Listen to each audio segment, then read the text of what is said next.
Chapter 1772. Great, he's floating now. He had been floating. Xiangling and Xiangyue stifled their amusement, exchanging glances before quietly slipping away. Zhao Shu inwardly praised their discretion, noting their keen perception. He resolved to reward them handsomely in the future. Exhaling with relief, he flashed a bright smile at Cao Cao. Though he had a plethora of thoughts swirling in his mind, he found himself at a loss for words, settling for a smile instead.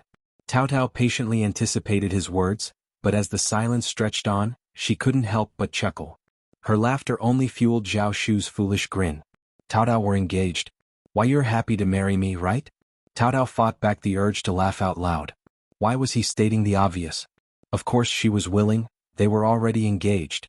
And asking such a question in public, Zhao Shu's heart raced with nervousness and insecurity. Fearing Cao Cao's reluctance, he hastened to reassure her. Independent Illinois treat you well, I promise. Fifth brother made me swear. You won't let me off otherwise.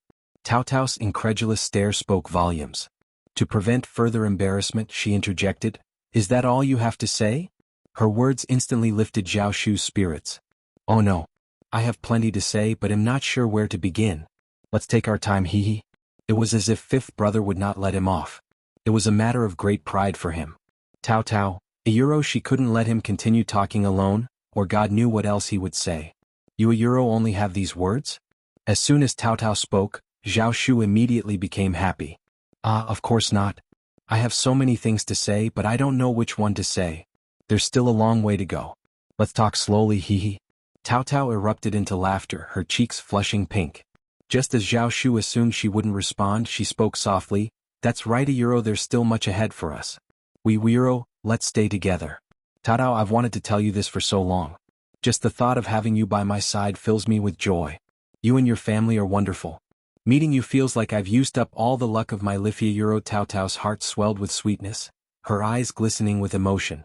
She gazed up at him, smiling. You're quite the smooth talker. No, I mean every word from the depths of my heart. I swear. Zhao Shu's heart warmed at the sight of her smile. He reached out to hold her hand. I'll stay a while longer. You can't escape me now. Cao Cao instinctively attempted to pull away, but unable to break free, she relented, allowing him to hold her hand. As she prepared to respond, a shrill female voice pierced the air. Cao Cao. What do you think you're doing? Startled, Cao Cao struggled to free her hand from Zhao Shu's grasp. Her hand slipped away like a nimble fish, leaving Zhao Shu feeling regretful. He shot a glare at the newcomer. Xiao Xiaoji, who had slipped in unnoticed, approached eagerly, her eyes alight. Young Master Zhao. The shyness on Cao Cao's face faded, replaced by a cold gaze as she remained silent. Instinctively, Zhao Shu stepped in front of Cao Cao, eyeing Xiao Xiaoji warily. Who are you? Do I know you well? Xiao Xiaoji hastily interjected. I'm Xiao Xiaoji, young Master Zhao. We've discussed marriage, Hey, don't talk nonsense. Don't tarnish my name. I've never discussed marriage with you. Chapter 1773. She would not give up. Zhao Shu seethed with anger. True, he lacked parents, but his wealth and vast network of subordinates should have deterred any notion of bullying him. What arrogance led these individuals to believe he was an easy target, free for exploitation? Mrs. Liu, the patriarch's wife, and even a rural girl embodied this audacity. Unexpectedly, Xiao Xiaoda's words ignited Zhao Shu's emotions. Let her speak, Cao Cao gently intervened, tugging at Zhao Shu's sleeve. Though her tone was soft, it carried an icy edge. She's here now. She won't relent until she's made her intentions clear. Observing Cao Cao's understanding, Zhao Shu's demeanor softened. No longer rushed, he nodded, conceding, very well. Yet, Xiao Xiaoda's jealousy surged as she witnessed Zhao Shu's compliance with Cao Cao, their closeness stoking her resentment. Spewing her words with anger, she accused, Young Master Zhao, don't be deceived by Cao Cao. Their family is deceitful. During our marriage discussions, I pleaded for Cao Cao's assistance, but she refused. Yet, she clandestinely ensnared you behind my back. What's admirable about someone who steals her cousin's beloved? Even Elder Aunt orchestrated against us, concealing your family's faults while scheming behind our backs. Young Master Zhao, their cunning knows no bounds. Do not fear fifth cousin. My brother surpasses him in power. He'll ascend to intermediate primus and secure high office. With him there's nothing to fear. Zhao Shu erupted, Are you bereft of reason? Fantasies require treatment. Your brother's prowess demands examination. Perhaps a physician can discern your affliction. I reject any notion of discussing marriage with you. My discernment isn't that poor. Numerous suitors seek my hand, yet I've solely considered Tao Tao. From start to finish, she's been the only one I've desired. Since there's been a misunderstanding, allow me to clarify. Our clan has never orchestrated a marriage agreement for me. This was intentional, not an oversight. I mentioned it to dispel any misguided notions. My words were meant to preserve the dignity of my in-laws and Tao Tao. After all, we're kin, aren't we? I hadn't anticipated that my attempt to save face would be misconstrued. Had I known, I would have rebutted your claims outright. Listen closely now. I've never entertained the idea of marriage with your familiaro. Never. Refrain from tarnishing Tao Tao and my mother-in-law's reputation. Otherwise, I won't hesitate to respond firmly. Xiao Xiaoji appeared thunderstruck. Her eyes widened, complexion paled. She shook her head rigidly. No, that can't be. It's impossibly you treated me kindly, smiled at me, even shielded me from those unruly children. How could you it must be Tao Tao, right? She deliberately lured you away, enticed you. You were interested in me initially. I despise her, loathe her to the core. Chapter 1774. Zhao Shu is extremely depressed. Tao Tao cast a glance at him. Zhao Shu hastily grasped Tao Tao's hand. What's happening, Tao Tao? Please don't believe this. Why is everything you're saying so incomprehensible? It's absurd. In this village, who do I interact with that doesn't wear a smile or extend kindness? When did I ever appear stern, as if collecting debts? I have no recollection of instructing children to avoid bumping into you. This is all baseless fabrication. Moreover, Tao Tao is an exceptional person. You're unjustly defaming her. It's evident your character lacks integrity. Xiao Xiaoji grew increasingly agitated, her words pouring forth, until Zhao Shu finally pieced together the situation, rendered speechless. So you've truly misconstrued. Those children were merely playing around with me. I cautioned them to be careful, as one would in a crowd, without singling anyone out, least of all you. Your accusations are unfounded. Zhao Shu felt profoundly disheartened. His demeanor had always been consistent to Euro, a smile on his face, engaging in cheerful conversation with others, his kindness genuine and selfless. Yet he was no pushover, no dispenser of unwarranted mercy. Prior to Xiao Xiaoji, no one had misconceived his intentions. Perplexed, he couldn't fathom why she would leap to such conclusions when nothing had changed. He had remained true to himself. How could he have known? Xiao Xiaoda's understanding was limited, buoyed by her belief in her brother's prowess as an intermediate primus. This confidence emboldened her to entertain any possibility. Then Zhao Shu entered the picture. Her arrival, demeanor, words, actions, even her lineage stirred something within her. She believed she could make it happen. Viewing everything through her preconceptions, she naturally veered towards her predetermined narrative. The more she dwelled on it, the more convinced she became. From Zhao Shu's perspective, his conduct was unremarkable, a product of his upbringing. However, in Xiao Xiaoda's eyes, it took on an entirely different hue. Xiao Xiaoji was convinced that their interactions held a special significance, exclusive to her. She firmly believed she was unique. Why else would a wealthy young man like him extend such gentleness and smiles toward her? In the days before the Xiao family's ascent to affluence, when Zhao Shu was still the scion of a rural landlord, he wouldn't have spared them a glance. Yet, Zhao Shu's flustered and exasperated explanation dealt a devastating blow to Xiao Xiaoji. Her heart felt as though it had been dealt a heavy blow, her complexion paling further as her inner world crumbled. I refuse to accept it, I refuse, she cried, vehemently shaking her head. You weren't like this before. I didn't misinterpret. Tao Tao must have ensnared you. Her honeyed words beguiled you into this state. You weren't like this before, you weren't. Zhao Shu choked on his words. You ought to have your brother find you a competent physician. You need a thorough examination of your faculties. I may not know what afflicts me, but you seem quite certain? Preposterous. You're unhinged. Fury ignited within Zhao Shu. Suddenly Mrs. Lu didn't seem so vexing anymore. At least Mrs. Lu wasn't deranged. This individual, however, was truly unhinged. Even Tao Tao was taken aback. She had anticipated that a direct conversation between Xiao Xiaoji and Zhao Shu would clarify matters. Yet, she hadn't anticipated such entrenched stubbornness.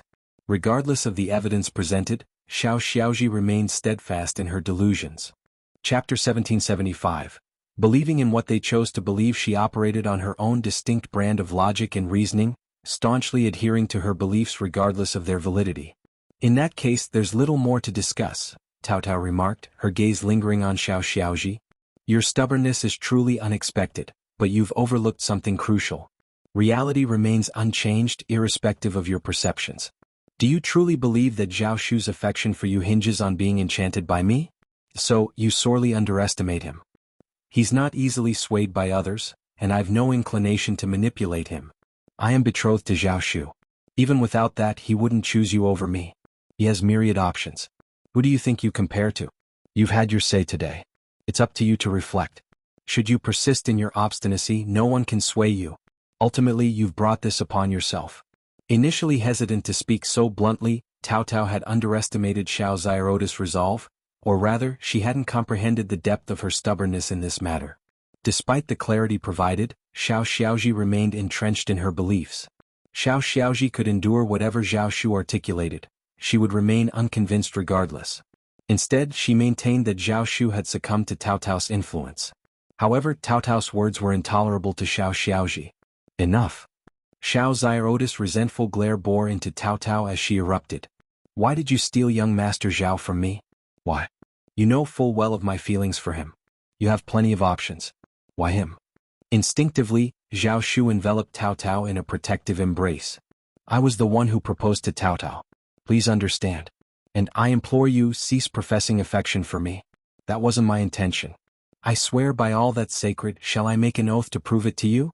Cao Cao interjected, what's meant for you I cannot take. What isn't, no matter how you delude yourself, won't materialize. Xiao Xiaoji, if you persist in your fantasies, no one can dissuade you. But you cannot compel others to join you in your reverie.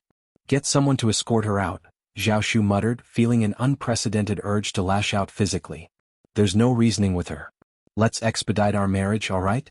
Once we're wed, we can distance ourselves from her. Out of sight, out of mind. With a resounding crash, something within Xiao Xiaoji shattered. A sharp pain gripped her heart, and unable to contain her emotions any longer, she fled, tears streaming down her face. Breathing a sigh of relief, Zhao Shu muttered, this situation was getting out of hand. Thankfully they're finally gone. Cao Cao shot him a glance, causing him to squirm nervously.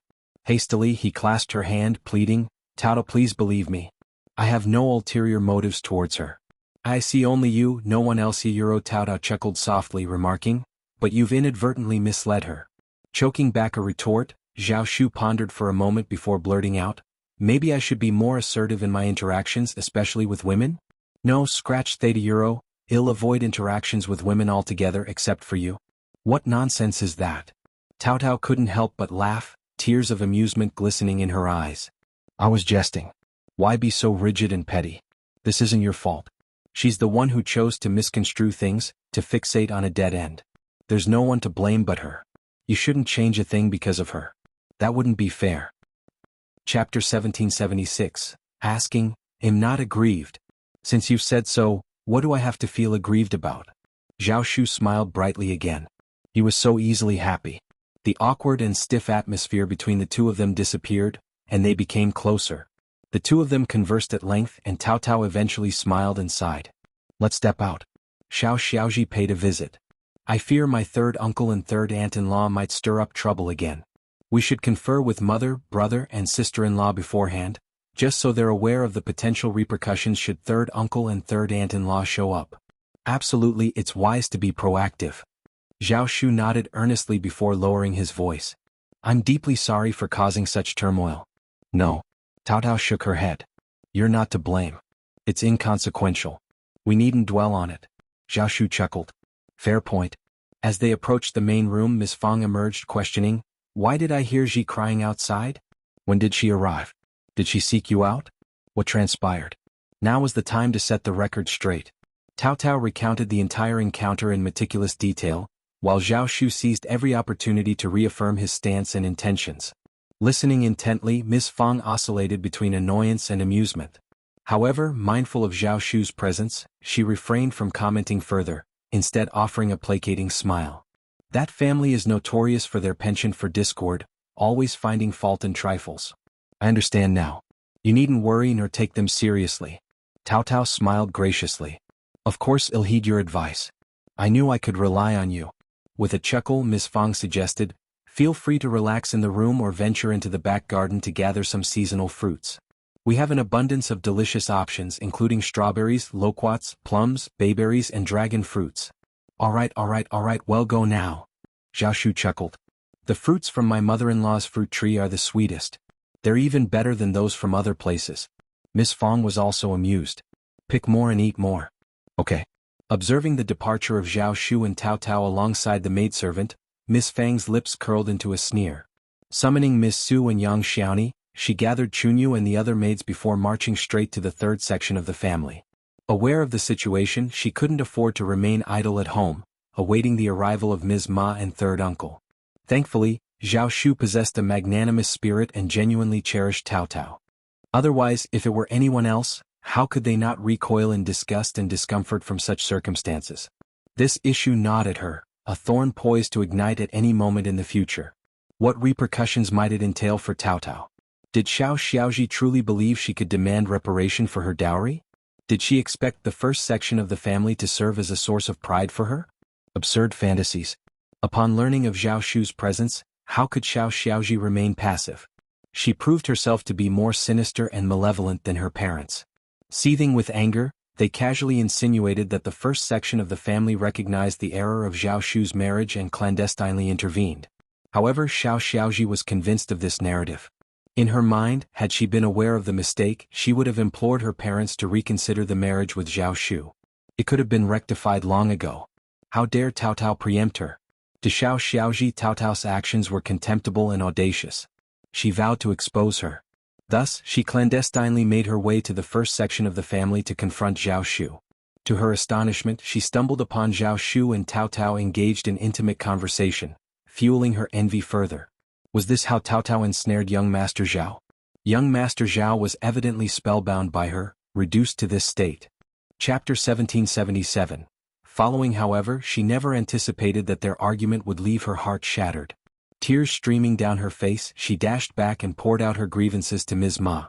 Ms. Ma was in the midst of reprimanding her when Miss Fang stormed Ina Euro with disdain etched on her face. Miss Fang declared, "If the third branch persists in causing trouble, we'll sever the engagement with them regardless of the consequences." Ms. Ma, too exasperated to contend with Miss Fang's ire, attempted to console Xiao Xiaoji. She assured her that once her brother ascended to the position of primus, he would procure a husband for her far superior to young Master Zhao. After all, young Master Zhao was merely a businessman a euro, nothing more. She implored her brother to secure a high-ranking official as Xiao Xiaoda's spouse. But Xiao Xiaoji only wept. She harbored affection for young Master Zhao. Before Tao Tao ensnared him, young Master Zhao had been genuinely kind to her. It was all because of Tao Tao. How could she reconcile with that? Xiao Xiaoji remained unconvinced. In her heart, she cursed Tao Tao countless times, yet fear of Miss Fang held her back from taking any action. This was her reality. A naive village girl consumed by hatred, lacking the cunning to execute her schemes. To retaliate against Tao Tao, she needed to be cunning and resourceful. However, Tao Tao always had people around her, and the first section of the family harbored no warmth toward Xiao Xiaoji. Finding an opportunity to harm Tao Tao was no easy feat. Furthermore, the fallout from their dispute prompted heightened security at the first section of the family, thwarting any chance for Xiao Xiaoji to retaliate. Moreover, she was too ashamed to attempt it. The words of young Master Zhao had wounded her deeply.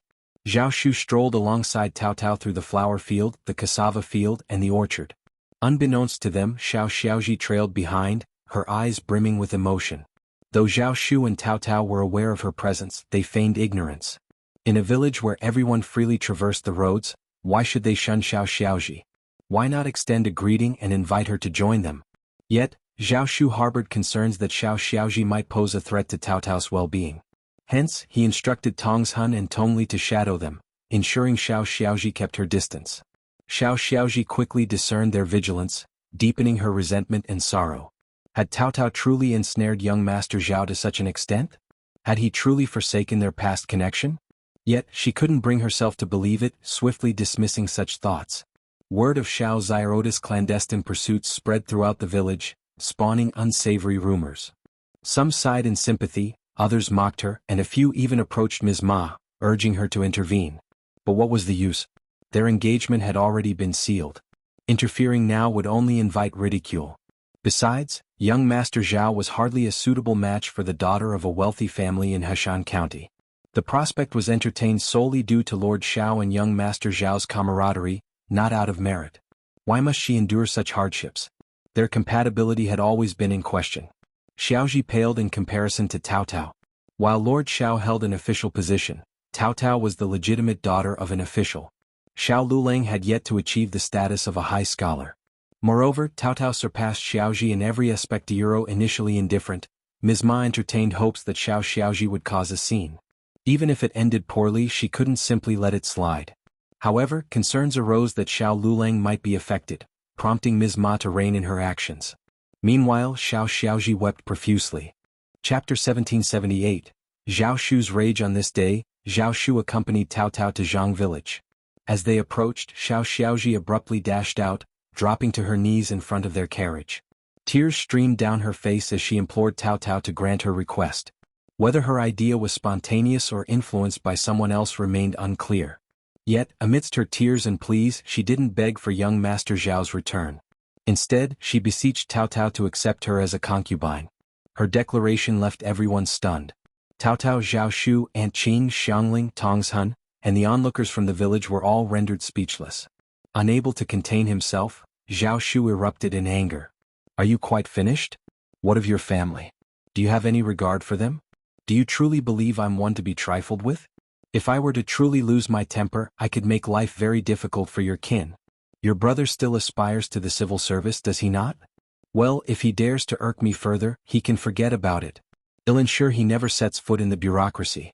Upon hearing the news, Ms. Ma and third uncle intended to intervene. However, upon catching wind of Zhao Shu's threats, they hastened to the scene. With a fierce glare, Zhao Shu lashed out at them.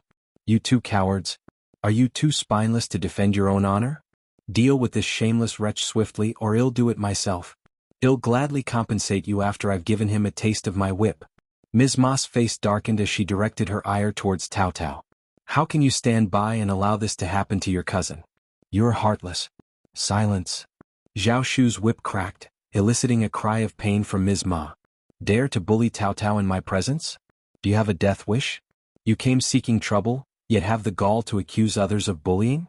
Cao Cao intervened, his voice cold. Xiaoji has clearly lost her senses. Keep a close eye on her, third aunt-in-law, and spare yourself the embarrassment. Anyone can see if I've wronged her. If I were truly malicious, you wouldn't even dare speak up. Your words only prove my leniency. Or are you tempting fate with your accusations? Cao Cao's words only fueled Ms. Ma's fury. The villagers had never witnessed Zhao Shu lose his temper before. They had always regarded him as even-tempered. Seeing him now, their hearts raced with an unexplained fear. He was a young master hailing from a wealthy family in Jiangnan. While he could be amiable when pleased, it was foolish to assume he lacked a temper. He possessed both the means and the confidence to assert himself. With his confidence came the power to potentially ruin the Xiao family. Standing Ms. Ma and third uncle, shocked and enraged, found themselves unnerved without cause. Even Xiaoji appeared taken aback. Through clenched teeth, third uncle retorted, "Stop bluffing. Do you think there's no law here?" Zhao Shu smirked. "Naturally, I uphold the laws of the Great Qin Empire. Care to test me? With a mere utterance, I could ensure your family suffers a fate worse than death, all within the empire's legal bounds. Would you like to try me?" Third uncle fell silent, his fear palpable. Deep down he knew it to be true. Yet he dared not tempt fate. He wouldn't have dared to provoke even a minor landlord in a neighboring village, let alone someone of Zhao Shu's stature. Aunt Qing cast a glance at the gathered crowd. Nothing to see here. Scatter, scatter. Tongzhen, quickly get the carriage ready. Chapter 1779. It worked. Zhao Shu shot third uncle a frigid glare, his voice dripping with disdain. You're overestimating yourself. I've extended courtesy but you refuse it. I won't bother anymore. Who do you think you are? Your attempts to repulse me are futile. You're unworthy. With that, the carriage departed.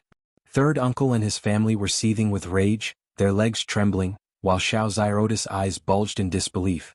How could this happen? Young Master Zhao, how could he be so formidable? How could he regard me with such contempt? Xiaoji couldn't quite articulate it, but under Zhao Shu's gaze she felt an inexplicable sense of inadequacy. It was as if she didn't deserve to stand before him, as if she were an unwelcome presence. Forget discussing marriage or becoming a concubine. At that moment she couldn't even fathom the idea of thinking about him. Xiao Xiaoji sobbed uncontrollably, her hands covering her face in anguish. Ms. Ma, fuming with indignation, forcefully escorted Xiao Xiaoji and third uncle away from the scene. Xiao Lulang seethed with rage upon learning of the incident. What a disgrace! Look after Xiaoji. Don't let her leave the house again, he commanded. Ms. Ma and third uncle remained silent, the weight of the humiliation heavy upon them. They exchanged defeated glances, realizing the gravity of the situation. Zhao Shu's intimidating gaze and haughty demeanor had left them truly shaken. It was in that moment that they comprehended. Young Master Zhao belonged to a different sphere altogether. Recalling how they had presumed a level playing field with him, they couldn't help but feel a twinge of fear creeping in. This was the conduct befitting a young master from a wealthy lineage. Where did they find the audacity to treat him with such disrespect before Xiao Xiaoji was equally shaken. It was only now that she realized the truth in his words. She retreated to her room, consumed by bitter tears. Amidst her sorrow, resentment crept in. Why couldn't her brother have attained a higher position, like an intermediate recommended man or a primus scholar? If it had been him instead of Xiao Yunduan, would everything have unfolded differently? Would she not have felt so unworthy in front of young Master Zhao? It was all her brother's fault for being ineffectual. Tao Tao hadn't anticipated Zhao Shu's intensity this time. Yet, in the blink of an eye, Zhao Shu cast a nervous glance her way, his smile cautious. Tao Tao, I hope I didn't scare you. I'm sorry. I just couldn't contain myself. I won't treat you like that, I promise. I'll heed your words. Tao Tao couldn't help but chuckle, the tension dissipating instantly. No need to apologize. It's a good thing if you can put them in their place. If Xiaoji keeps causing trouble, who knows what might happen. Continuing like this would only bring disgrace upon their family. They couldn't afford to let it slide, lest they become a laughingstock. Zhao Shu breathed a sigh of relief, his smile brightening. That's reassuring. Observing his genuine smile and sincere gaze, Tao Tao sighed inwardly. Perhaps this was the lot of every Ryoni, as long as he treated her well it sufficed. Regardless of his interactions with others, it wasn't her concern. Zhao Shu's firmness proved effective. The opposition immediately wilted, surrendering like a quail. In mid-June, Zhao Shufang and Tao Tao bid farewell, hastening back to Jiangnan to oversee their business affairs. They also made a brief visit to the capital. Chapter 1780. The couple eliminates bad luck. Zhao Shu didn't have much business in the capital, but he intended to assist Xiao Xian and Xiao Yunduan with anything they might need help with. He also aimed to gather information about the city. Xiao Yunduan had cautioned him against mingling with the nobility to inquire about court matters or about the crown prince and other princes. Zhao Shu kept this in mind, but he had no qualms about seeking information on other topics. Xiao Yunduan and Xiao Xian resided in a place like An's province, thus lacking extensive knowledge of the capital's affairs. Given Xiao Yunduan's sensitivity, probing into the capital's intermediate matters could have dire consequences if discovered. Yet Zhao Shu had little to fear. It was more beneficial for him to learn about the situation and share it with them than to remain ignorant. Back in Shouting Village, Xiao Lulang participated in this year's examination as planned. Perhaps fueled by the provocation he had faced, his diligence finally paid off. He emerged as a recommended man in the fall quarter examinations. Though he didn't surpass Xiao Yunduan, who still remained at the bottom of the rankings, reaching this advanced level was an achievement worth celebrating. The villagers of Shouting Village looked on with envy. The Xiao family's fortune seemed boundless. They already boasted a primus in Lord Xiao, and now a recommended man. Third uncle and Ms. Ma were brimming with motivation. Their smiles stretched wide, radiating pride that seemed to touch the sky. The couple banished the ill luck of the past days, praising Xiao Lulang as if his rise to an intermediate advanced scholar and eventual government official was a foregone conclusion.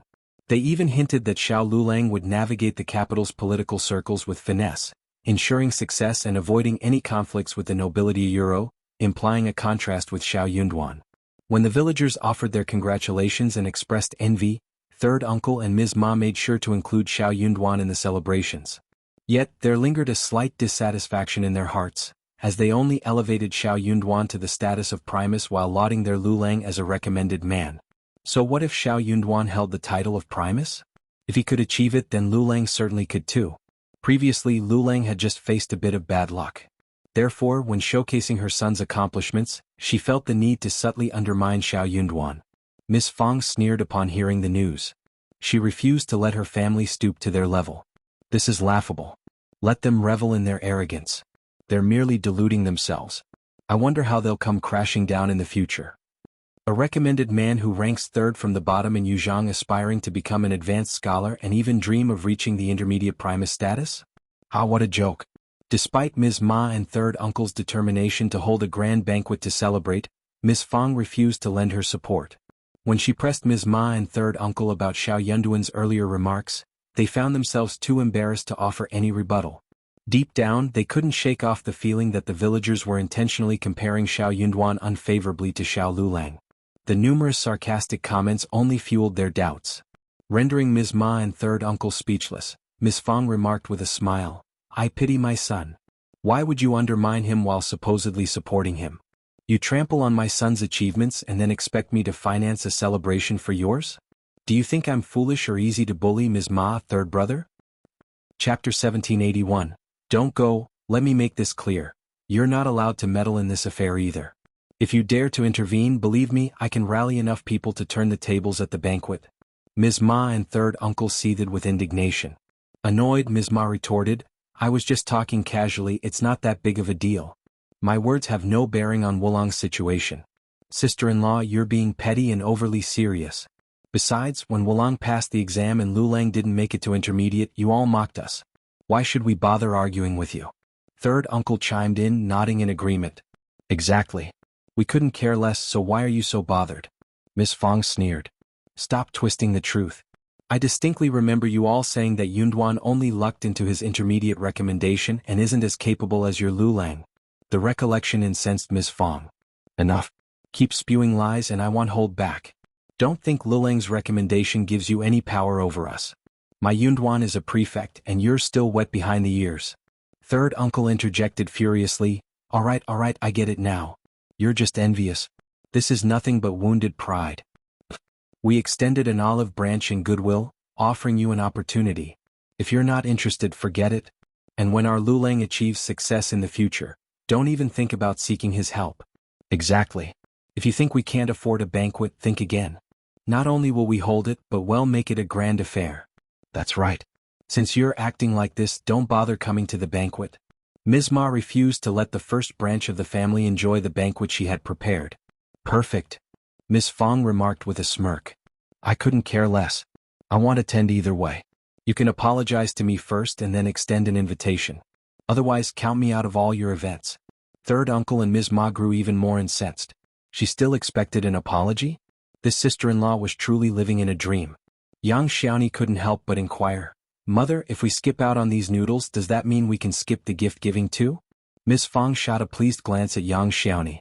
Despite her simple nature, she had a knack for shrewd conversation. "Absolutely. You won't see a single coin from me?" Yang Xiaoni chuckled. "Oh, what a silly question I asked. Of course. Third uncle and Ms. Ma were taken aback. They exchanged anxious glances. As thick-skinned as Ms. Ma was, she couldn't retract her statement. Refusing to provide the gift money? Unthinkable.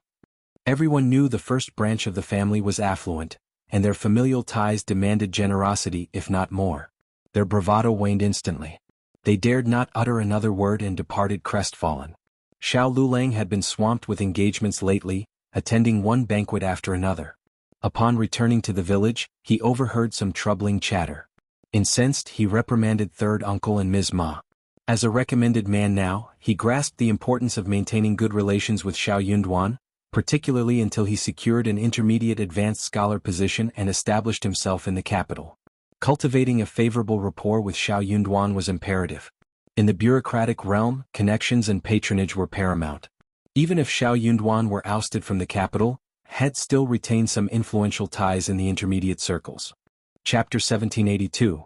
He knows to bear with it. He had already made up his mind.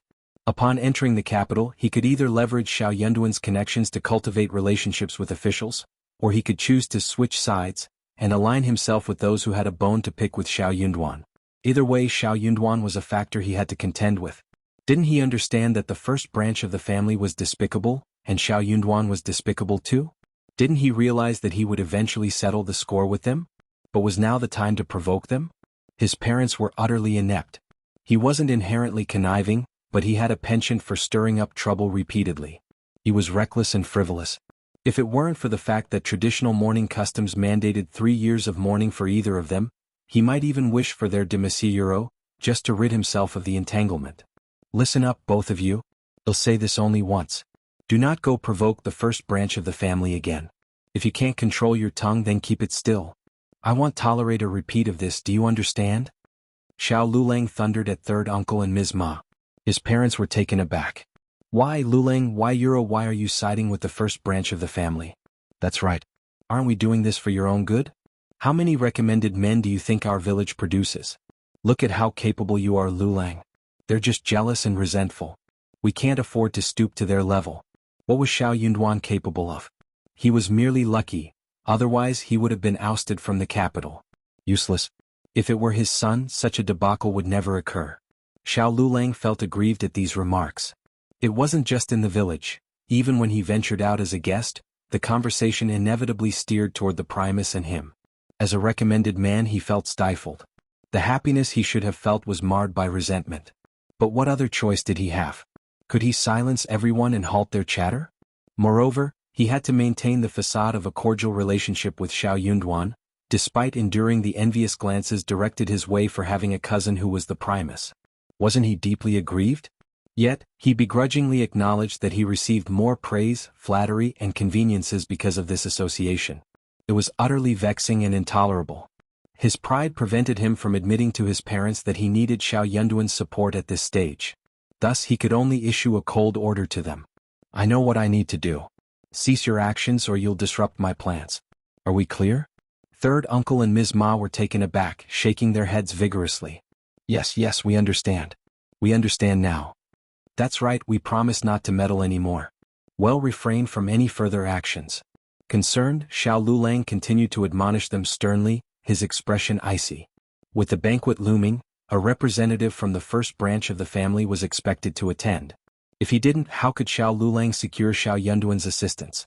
Xiao Lulang went to the first branch of the family to offer apologies on behalf of his parents. Ms. Fang and Xiao Sanlang harbored a strong dislike for the third branch, but they understood the necessity of civility. They didn't want people to insinuate that Xiao Yunduan had become affluent and now held his family in contempt. As Xiao Lulang apologized, Ms. Fang delivered a lecture akin to that of an elder. Xiao Lulang gritted his teeth and listened attentively. Chapter 1783. A family of muddles. The situation had concluded, or so they thought. However, at the banquet, while the gifts from the first branch of the family appeared impressive, they lacked practicality, and the monetary contributions were meager. The grand plan of the third branch to accumulate wealth during the event had floundered. Following the banquet, Xiao Lulang focused on preparing for the upcoming spring quarter examination. Successive matchmakers arrived at Xiao Xiaoda's doorstep with marriage proposals. Ms. Fang identified 2 or 3 families that seemed suitable for Xiao Xiaoji, yet both Ms. Ma and third uncle adamantly rejected them all. Were they incapable of polite refusal? Their haughty demeanor seemed to suggest they could control the heavens, dismissing proposals as if they were beneath their notice. To make matters worse, they flaunted this behavior in the village. Xiao Xiaoji proved no exception to the family's pride. She displayed the same arrogance as her parents. Even the loss of her admirer to Tao Tao failed to elicit much sorrow or indignation from her. No matter young Master Zhao's virtues, he remained a mere businessman. Once her brother attained official status, she planned to marry into officialdom herself, leaving Tao Tao far behind. Ms. Fang sighed in frustration. She utilized the missteps of the third branch as cautionary tales for her own children and in-laws. They needed to recognize their limitations and avoid frivolity that could tarnish their standing. When discussing marriage in the future, they must consider their children's prospects carefully. Underestimating Xiao Yunduan's worth could lead to marrying into an unsuitable family, bringing untold difficulties. Marriage into a prominent family involved navigating a web of elders, relatives, friends, sisters-in-law, and brothers-in-law, as well as managing various household staff. A wife of an official must adeptly navigate bureaucratic social circles, lest she become a laughingstock. Failing to do so could strain her husband's position and their relationship, rendering her life untenable. How could it be so simply how could someone like Xiao Xiaoji end up as the wife of an official? To be frank, Zhao Shu's family was exceedingly humble. If Zhao Shu were just an official and not from a prominent family like the Yuzhengs, she would never have consented to his union with Tao Tao. Her daughter was merely a rustic girl. Her circumstances improved only because of her brother and sister-in-law. Nonetheless, it was inconceivable for her to marry into such a prestigious household. Ms. Su had harbored hopes of her daughter, Xiao Qing, marrying into an official's family once she came of age. She even dared to dream about an alliance with the third branch of the family. But upon hearing Miss Fang's remarks, she abandoned the idea. Perhaps it wouldn't be a bad idea for her daughter to wed a merchant or a country gentleman. In late July, Xiao Yunduan received a missive from home and perused it alongside Xiao Xian. All was well back home, with various businesses flourishing. Though the flowers in the field weren't as vibrant as before, the Zhang family's tea house production had slightly diminished, and the orchard's fruit yield was slightly lower. Overall, everything remained steady. No significant changes were apparent. Xiao Xian breathed a sigh of relief inwardly. This indicated that her abilities had subtly influenced the plants, optimizing their growth to a degree. As long as the soil and water conditions were suitable and managed properly, yields would remain consistent, a marked improvement over those without such abilities. She felt reassured. After all, it was impractical for her to traverse the world multiple times a year solely for this matter. In this era, transportation was arduous, making such journeys challenging. Chapter 1784. Delivered. She would conduct her rounds once every 3 to 5 years, diligently fortifying and refining her efforts each time. It was an achievable task. In the correspondence, they discussed Xiao Lulang's examination results.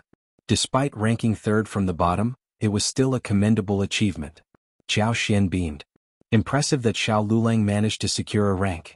The third branch must be bursting with pride. Third aunt-in-law must be positively beaming. Xiao Yunduan echoed her sentiment. Indeed, the third branch is elated, but with our mother here, they dare not overstep. Xiao Xian nodded in agreement. Without Miss Fang's presence, eldest uncle might have been so overjoyed that he'd consider bequeathing more than half of the family's estate to the third branch. The conversation lingered on. Xiao Yunduan mentioned Xiao Lulang's lack of ambition to advance to the rank of intermediate advanced scholar, a sentiment Xiao Xian shared. As long as Xiao Lulang remained neither an advanced scholar nor an official, Xiao Xian worried about potential repercussions for Xiao Yunduan. Xiao Yunduan saw no issue. He had acquired ample study materials from Xiao Lulang and possessed a solid foundation. Passing the intermediate examination after a few days of dedicated study was well within his capabilities. Yet, advancing further posed a considerable challenge.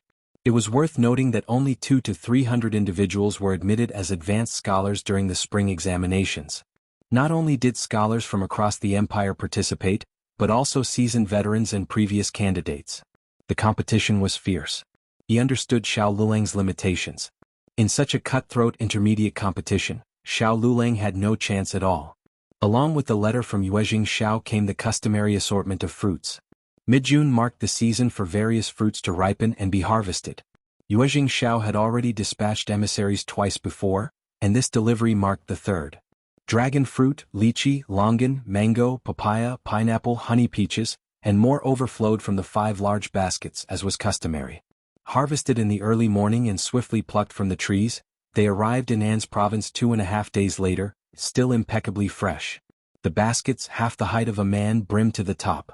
How could Xiao Xian and Xiao Yunduan consume such abundance? 2 baskets were sent to Zheng Sang and the others, allowing them and Meng Wanfa's entourage to savor these tropical delights not commonly found in the northern regions. Though modest, there was enough for everyone to sample a few lychee, dragon eyes, and a mango. Xiao Xian and Xiao Yunduan retained 1 basket from the remaining 3, distributing some among the servants.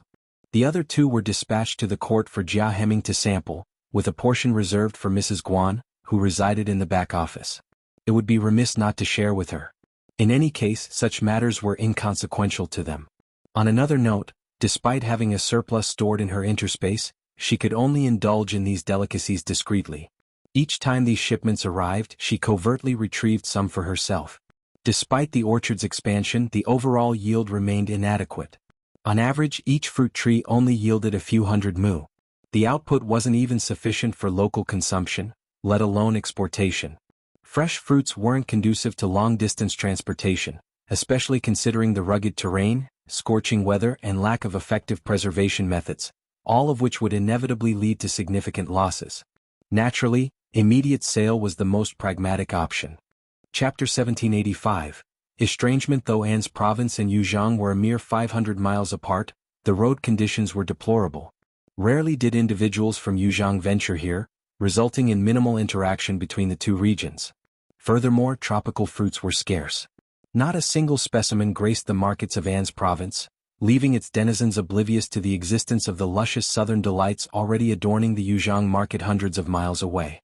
Upon receiving the lychees, longans, mangoes and dragon fruits at the government office, the scribes indulged, their eyes alight with delight as they lavished praise upon the fruits. This is lychee. And longan. As for these mangoes and dragon fruits, I've never tasted anything like them. Truly delicious. Lord Xiao's generosity knew no bounds. To share such precious fruits with everyone was a gesture of unparalleled kindness. Deputy Prefect Guan, known for his fondness for good food, partook eagerly. Similarly impressed and envious, he couldn't help but jest. Lord Xiao's acquaintance must possess an abundance of such fruits. They've sent them here multiple times already. Lord Xiao's family must be weary of them. It's a shame we can't afford such luxuries, or else we could have requested more from Lord Xiao's friend Euro. His sarcasm was thinly veiled. Lord Xiao and his family must be tired of these leftovers, hence their arrival here. Why treat them like treasures? If Lord Xiao were truly sincere, wouldn't he have sent more? It was merely lip service. So why rejoice? They don't value you, they're simply discarding their excess. His words cast a pall over the gathering, each individual exchanging uncomfortable glances. However, given his position as deputy prefect, none dared to challenge him openly. They could only offer strained smiles and remain silent. Jia Heming, who had a public falling out with him long ago, refused to humor him. With a sneer, he retorted, "So what if Lord Xiao's family is tired of them? That doesn't diminish the value of these fruits. Lord Xiao shared them with everyone, showing that he cares for us. Otherwise, why would he bother? We should be grateful. If it weren't for Lord Xiao, we wouldn't have the opportunity to taste such exquisite fruits in our lifetimes. If you don't appreciate them, that's your prerogative. But to demand more from Lord Xiao? That's beyond audacious. Humph, it's better if you don't offer them to me. I'll spare us from hearing your endless sarcasm and complaints." Deputy Prefect Guan erupted in anger. "Jia Heming, what are you insinuating? I never said that. Don't pin things on me just because you're close to Lord Xiao." Jia Heming sneered back. "You know perfectly well whether I've falsely accused you or not." Most of the scribes sided with Jia Heming, feeling that Deputy Prefect Guan had overstepped. Sensing an imminent confrontation, they hastened to intervene, attempting to smooth things over with diplomatic language. They couldn't afford a confrontation. Stirring up trouble would only draw Lord Xiao's attention, leading to unnecessary turmoil. Clearly apprehensive of the consequences, Deputy Prefect Guan refrained from leveraging his authority to chastise Jia Heming. After uttering a few terse remarks, he stormed off in a huff. Jia Heming harbored no ill will towards him and let the matter rest. Chapter 1786. Sooner or later, however, following this incident, Deputy Prefect Guan found himself even more diminished in the eyes of his peers. His abandonment of those who stood by him during adversity only served to highlight his lack of gratitude after reaping benefits. His sarcasm and dissatisfaction painted him as selfish and utterly devoid of empathy. Who would willingly associate with such a cold-blooded individual if not for ulterior motives? Deputy Prefect Guan seethed with rage. As a deputy prefect, he had lost all semblance of prestige and dignity within the government office. Since the incident with the account book, contempt from Jia Heming and his cohorts had intensified. Meanwhile, Lord Xiao effortlessly endeared himself to others. A few meager fruits were all it took to elicit gratitude from everyone. Truly remarkable. Although the spectacle concluded swiftly, Xiao Yunduan was aware of the incident. He chuckled at Deputy Prefect Guan's outburst but didn't take it to heart. That was all that remained of his tolerance. He retained Deputy Prefect Guan solely to avoid further disruption until his wife gave birth. Yet, in the shadows, he was far from idle. His knowledge of the three prominent families and various bandit hideouts had expanded significantly. With ample evidence, including Deputy Prefect Guan's past deeds, Xiao Yunduan had initiated thorough investigations. His administration couldn't afford to harbor someone in the deputy prefect's position who didn't align with his agenda. His ending was already set in stone. Sooner or later. Towards such a person, he naturally could not be bothered to argue with him over small matters. At the end of July, Qiao Xian, with her swollen belly, finally went into labor one night. Since July, the eastern courtyard of the state government had been diligently preparing. Midwives, baby clothes, swaddling blankets, gauze, cotton, and an array of medicines stood ready for any eventuality. 2 weeks prior, the midwives took up residence in the eastern courtyard, providing a sense of reassurance to all. After all, Xiao Xian could go into labor at any moment after July. Both novices, the couple couldn't contain their nerves, oscillating between joy and worry, each trying to shield the other from their own anxieties. Yet, their conflicting emotions were palpable. Finally, the awaited day arrived. When the midwives rushed in to announce that Madame's water had broken, a collective sigh of relief escaped their lips. It was time. But their relief was short-lived as nervousness crept in once more. "Don't be frightened, Euro." Xiao Yun sat by the bedside, gently holding Xiao Xian's hand. Addressing the midwives, he implored, "Take excellent care of my wife. Don't leave her side. I'll be outside. If you need anything, call for me. I've heard that childbirth can be excruciating. If my wife is in pain, please find a way to alleviate Euro." The midwives concealed their amusement. Wasn't it common knowledge that childbirth was agonizing? Why else would it be likened to traversing the gates of hell, with some even teetering on the brink? They understood their lord's anxiety for his wife's well-being. Having resided in the state government office for over half a month, they witnessed firsthand his nervousness and adoration towards his wife. However, they couldn't voice their thoughts directly. Chapter 1787. About to give birth, Lord, rest assured. Madame's baby is positioned perfectly, and she's in excellent health. The delivery will undoubtedly be smooth. Indeed, indeed. Lord, you're overly concerned. I've delivered countless babies in my lifetime. Madame's condition is ideal. She'll be just fine. Euro, of course, labor pains are inevitable for every expectant mother. It's a small price to pay for the miracle of childbirth. It'll pass quickly. Madame, this is your first child. Subsequent deliveries will be easier. Yes, yes. The midwives prattled on, their nonsensical chatter soothing Xiao Xian's anxious heart. Childbirth wasn't a walk in the park. Even if Shed never experienced it firsthand, Shed witnessed the trials of labor. Especially in ancient times, with medical knowledge practically non-existent, childbirth was akin to surrendering to fate, relying solely on luck. Fear lingered, but it wouldn't deter her from the inevitable. Countless women had borne children naturally, she could too. Xiao Yunduan felt a semblance of relief. He smiled at Xiao Xian. You heard them, my dear? The midwives are seasoned professionals. If they assure us that everything will be fine, then it will be I'll be waiting eagerly for you and our child. Although Xiao Xian felt no abdominal pain, she dared not move, fearing the sensation of amniotic fluid trickling down. She looked up, smiling at Xiao Yunduan as she intertwined her slender fingers with his. I understand. You can leave now. Giving birth was a vulnerable moment, and she didn't want him hovering over her every second. Besides, there was little he could do to assist. If he could, perhaps they could reconsider. Xiao Yunduan enveloped her in a tender embrace, planting a gentle kiss on her forehead before reluctantly pulling away, his heart pounding with a mix of emotions. He grasped her hands tightly, unable to tear his gaze away. His lips trembled, a torrent of feelings flooding his heart. Anticipation, excitement, tenderness, nervousness, worry. Countless words clamored for expression, but he struggled to find the right ones. I'll be waiting for you. Xiao Xian's smile was reassuring. Don't worry. I'm not worried. Not. And you shouldn't be either. Okay. As they seemed to bid farewell for an uncertain duration, the two midwives sighed inwardly. Their lord and lady undoubtedly shared a strong bond, yet their parting was bittersweet. Lord, it's best you leave now. Madame needs rest, and it's still early after her water broke. Yes, yes. Lord, go attend to your duties. There's still time. Xiao Yunduan was taken aback. Too early? Confusion clouded his thoughts. He had anticipated the birth to be imminent. Xiao Xian shared his bewilderment. Despite her water breaking, she felt no contractions. Wasn't childbirth supposed to be excruciating? Please go. They'll manage. They'll be just outside. And not going anywhere. I'll write after much coaxing, the midwives finally persuaded Xiao Yunduan to step out of the delivery room. Though he remained nearby, his heart remained tethered to Xiao Xian, waiting anxiously outside the door. Chapter 1788. Pain. In addition to the two midwives, Li Xiao was also present in the delivery room. Soon Ms. Song and Ms. Miao, accompanied by Qiao Qiao and Qing Lian, arrived after receiving the news. The prospect of Madame giving birth filled everyone with joy and anticipation. After exchanging pleasantries with Xiao Yunduan, Ms. Song and Ms. Miao changed into clean attire, washed their hands and hurried into the delivery room. Xiao Yunduan refused to leave the two midwives alone with Xiao Xian, despite their careful screening and assurance of competence. However, when the midwives mentioned that the process would be prolonged, they meant it. Qiao Xian drifted in and out of consciousness, sipping on chicken soup and millet porridge. As darkness descended, the room's lights grew brighter, and she finally felt the onset of labor pains.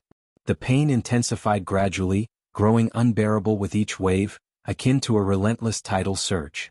Qiao Xian clenched her teeth, her body tensing involuntarily with each wave of agony, leaving her dizzy and breathless.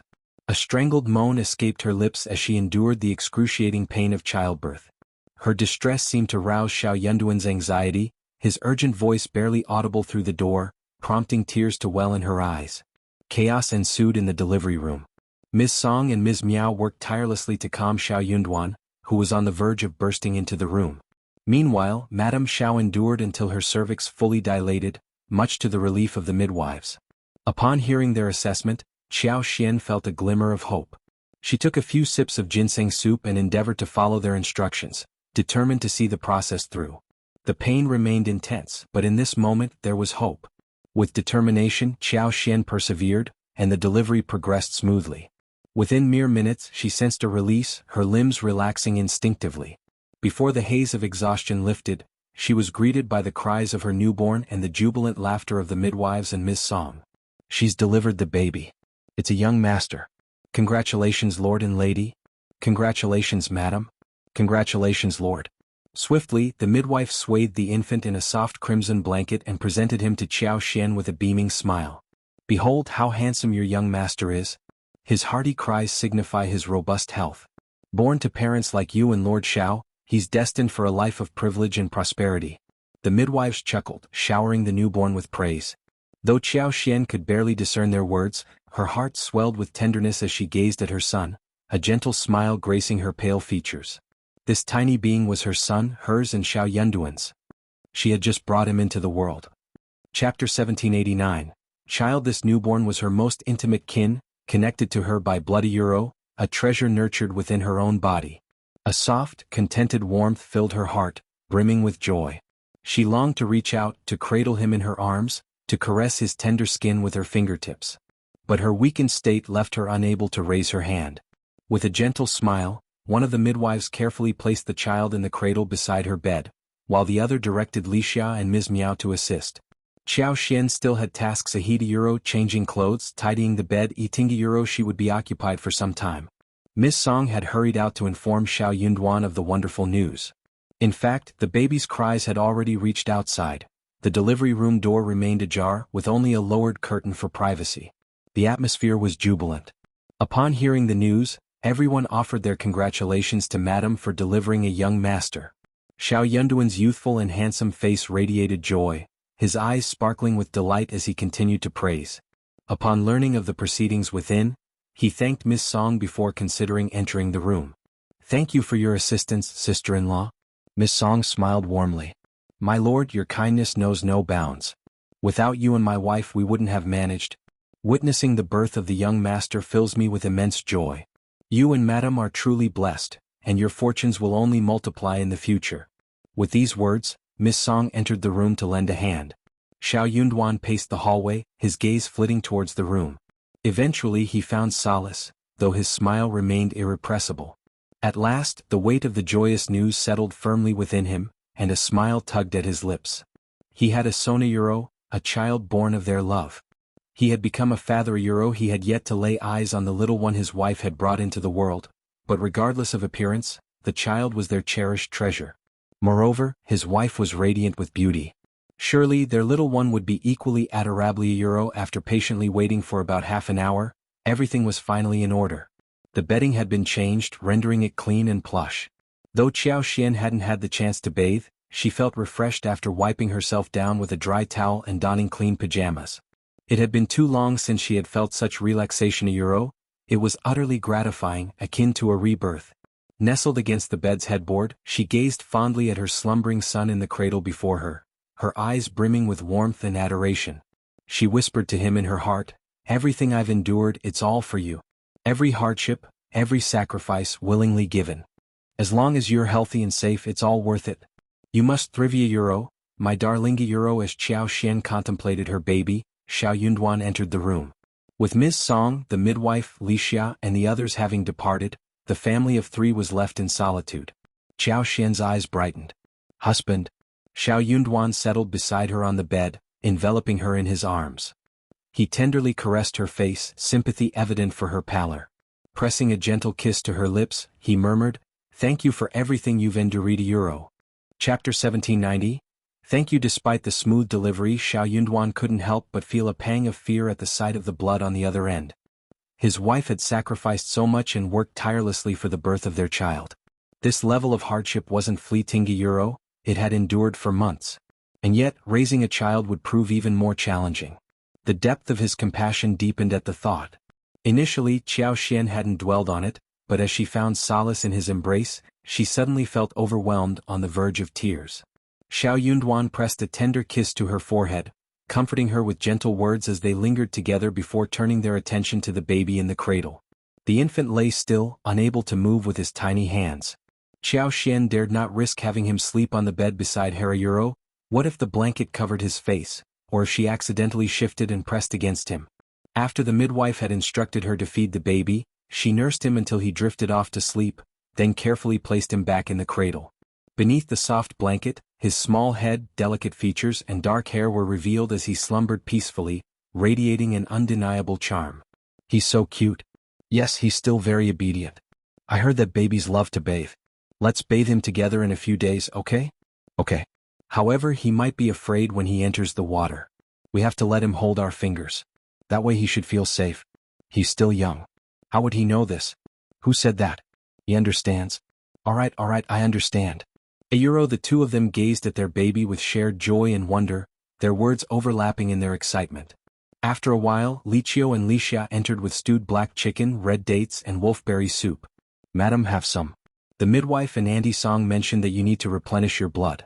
Xiao Yunduan accepted the bowl. Pass it to me. After ensuring Xiao Xian had consumed half a bowl of chicken soup and eaten a few morsels of chicken, Xiao Yunduan rinsed her mouth and smiled, "Just lay back and get some rest. Take the baby to the room behind the partition and let Nanny, Lichio, and Kaihua look after him. Don't worry." The choice of a nanny had already been made, as Xiao Xian wasn't certain if she would have enough breast milk, and there were no suitable baby formulas available. In such circumstances, finding a nanny was their best option. While the less fortunate could make do with whatever was available, since they had the means to provide better, they couldn't settle for less. Nannies weren't easy to come by, and they needed to be arranged in advance. According to the midwife's advice, Xiao Xian would require a nanny's assistance too.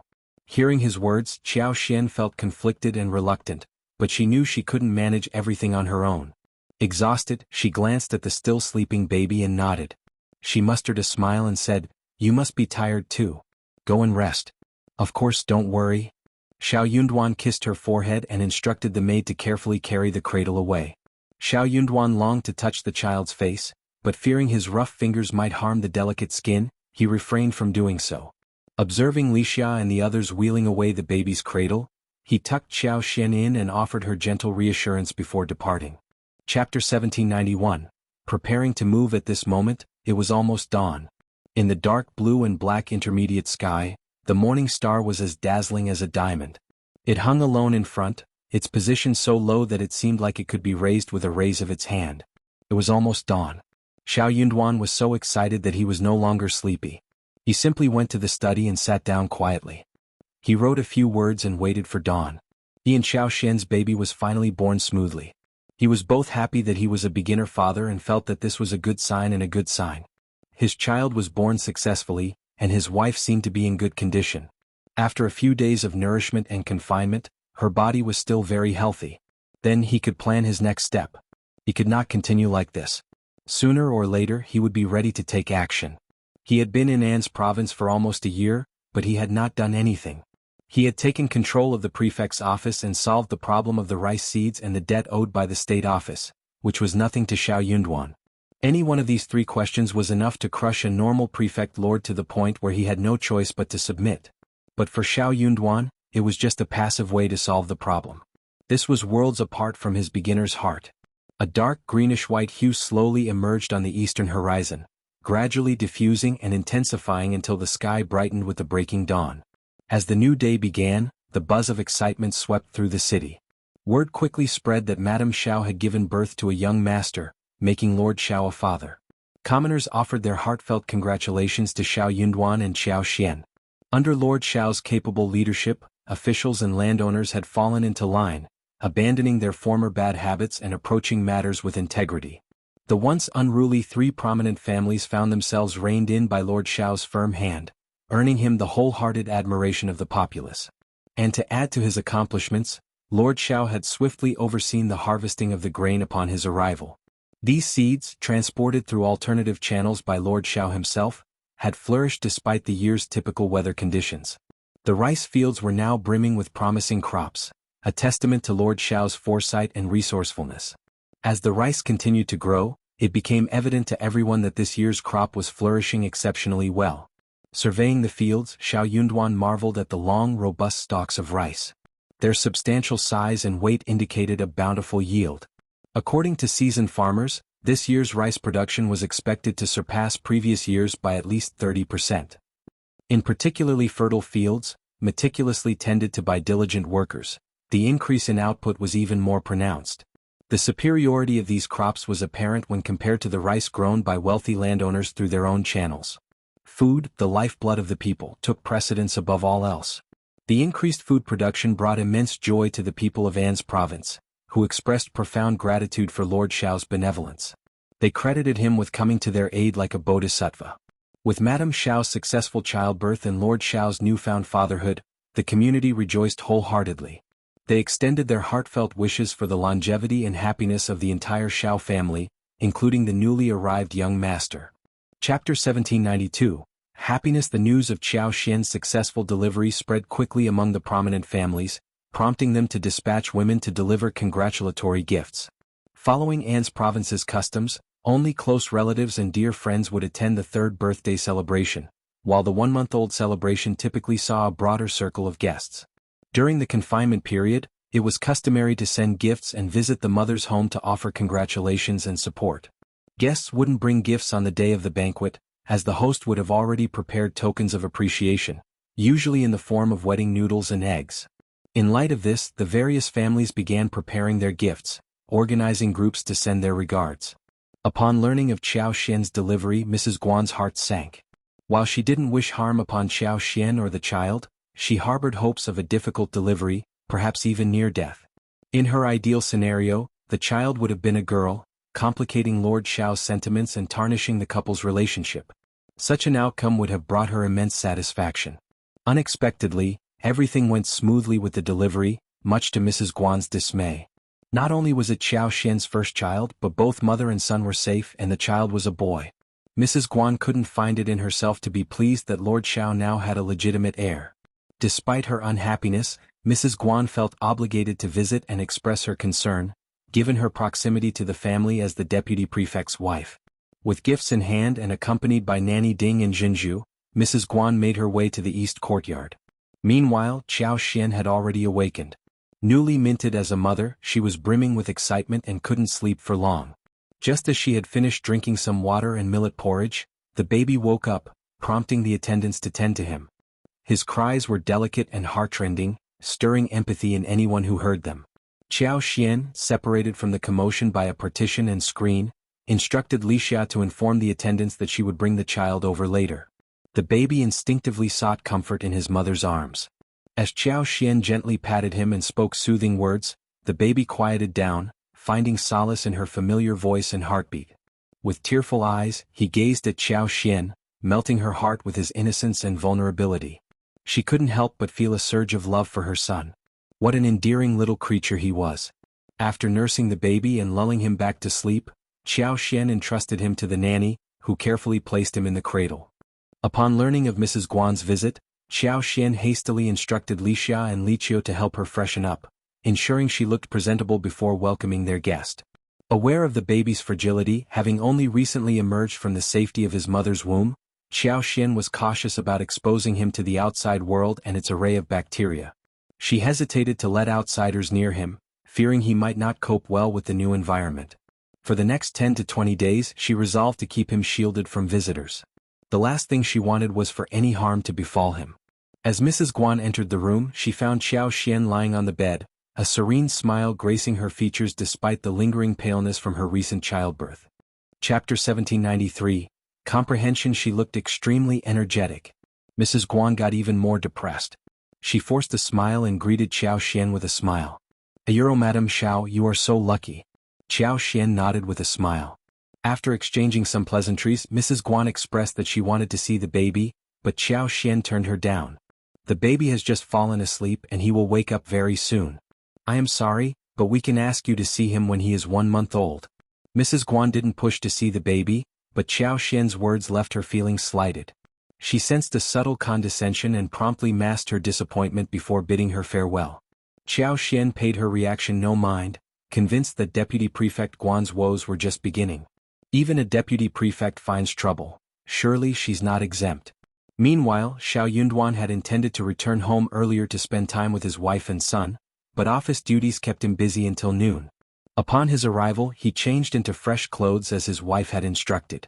During this delicate time, they couldn't risk bringing any dust near their fragile baby. Xiao Xian smiled warmly as she saw him, her lack of inhibition evident. Welcome back. Xiao Yunduan's gaze lingered on her, his heart quickening. It had been too long since they last shared intimacy, as any man would, he yearned for it. Carefully, he settled beside her on the bed, gently cradling their child. As he felt the softness of the swaddled bundle, happiness and tenderness flooded his heart. After feeding the baby, Xiao Xian put down her clothes and realized what she looked like in front of him. Stunned, she couldn't help but laugh. The contrast between being a mother and not was stark. In the past, she'd never have felt so unhurried, let alone unembarrassed. Now though, it all felt perfectly natural. Xiao Xian had a sudden realization. She used to judge mothers nursing in public harshly, seeing it as shameless. But now she understood. In this phase, maternal love took precedence. Everything else faded in comparison. This transformation felt organic yet inexplicably a truth she couldn't deny. She imagined if Xiao Yunduan caught her nursing in public, she'd have blushed fiercely, unlike her current nonchalant demeanor. Xiao Xian gazed fondly at the baby in her arms, struck by his beauty. Husband, would you like to hold him? She offered, her eyes sparkling. Xiao Yunduan's face lit up and he eagerly reached out his hand. However, after a few failed attempts, Xiao Yunduan withdrew his hand with a sheepish grin. Maybe not, I'm afraid it'll be too clumsy. He couldn't help but marvel at the fragility of his son. Xiao Xian chuckled at his honesty, leaning comfortably against him. Well, you'll have your chance when he's a bit sturdier. Okay. Chapter 1794. Not waiting anymore. The child was still too young to need a name, but Xiao Xian couldn't help but ask Xiao Yunduan with a smile, what shall we call our son? Xiao Yunduan had been pondering this all morning, so he replied with a smile, I was just about to discuss this with you. Our son was born in An's province, and our foremost wish is for his safety and well-being above all else. Why don't we name him Anan? In this place, safety truly outweighed all other considerations. The mountain bandits still posed a significant threat, like a looming tumor ready to burst at any moment. Despite their preparations, Xiao Yunduan couldn't guarantee an easy victory over them. The mountainous terrain was treacherous, and the bandits were cunning, entrenched, and numerous. Eliminating them wouldn't be a simple task.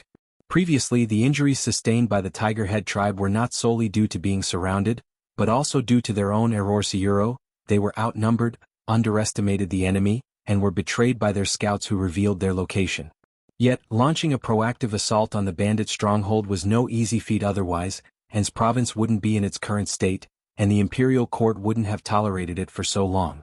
In their previous interactions, Xiao Yunduan had only demonstrated his strength and reluctance to be trifled with, urging everyone to mind their own business.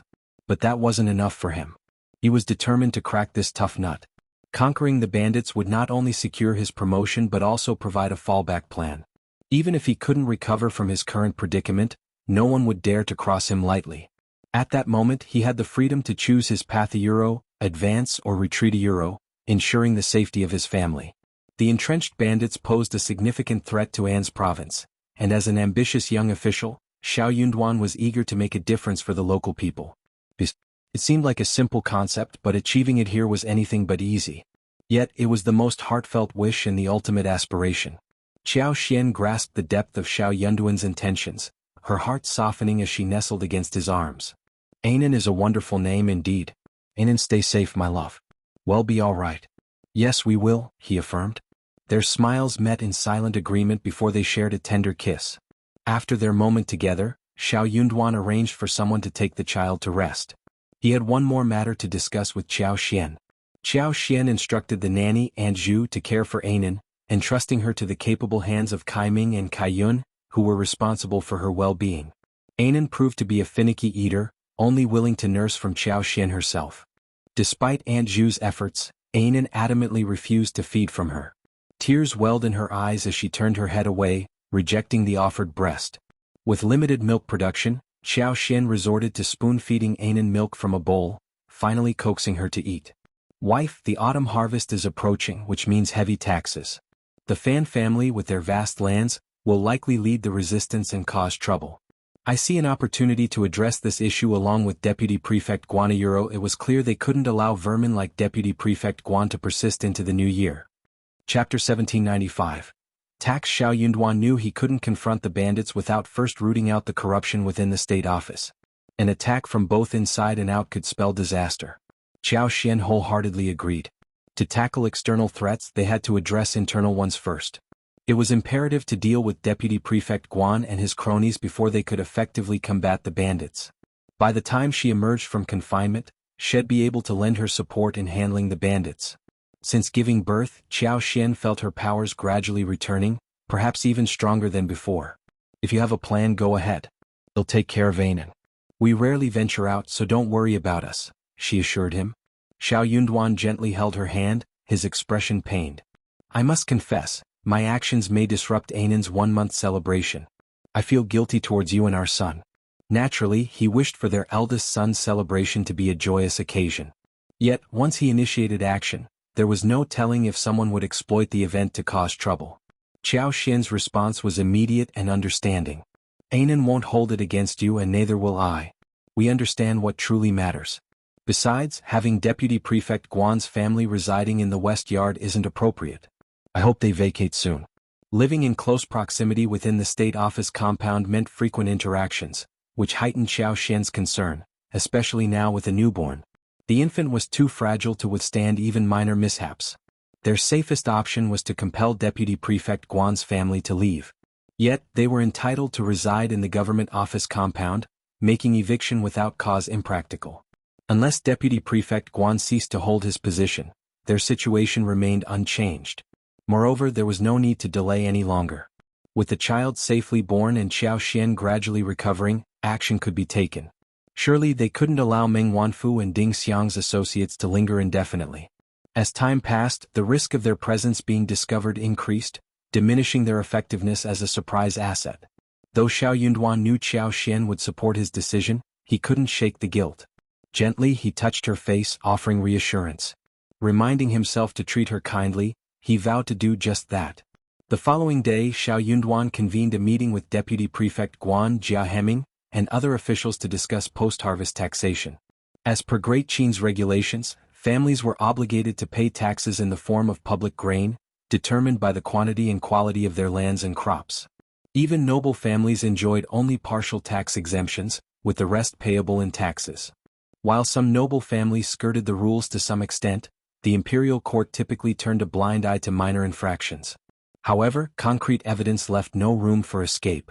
An's province's past accounting records were murky, susceptible to investigation.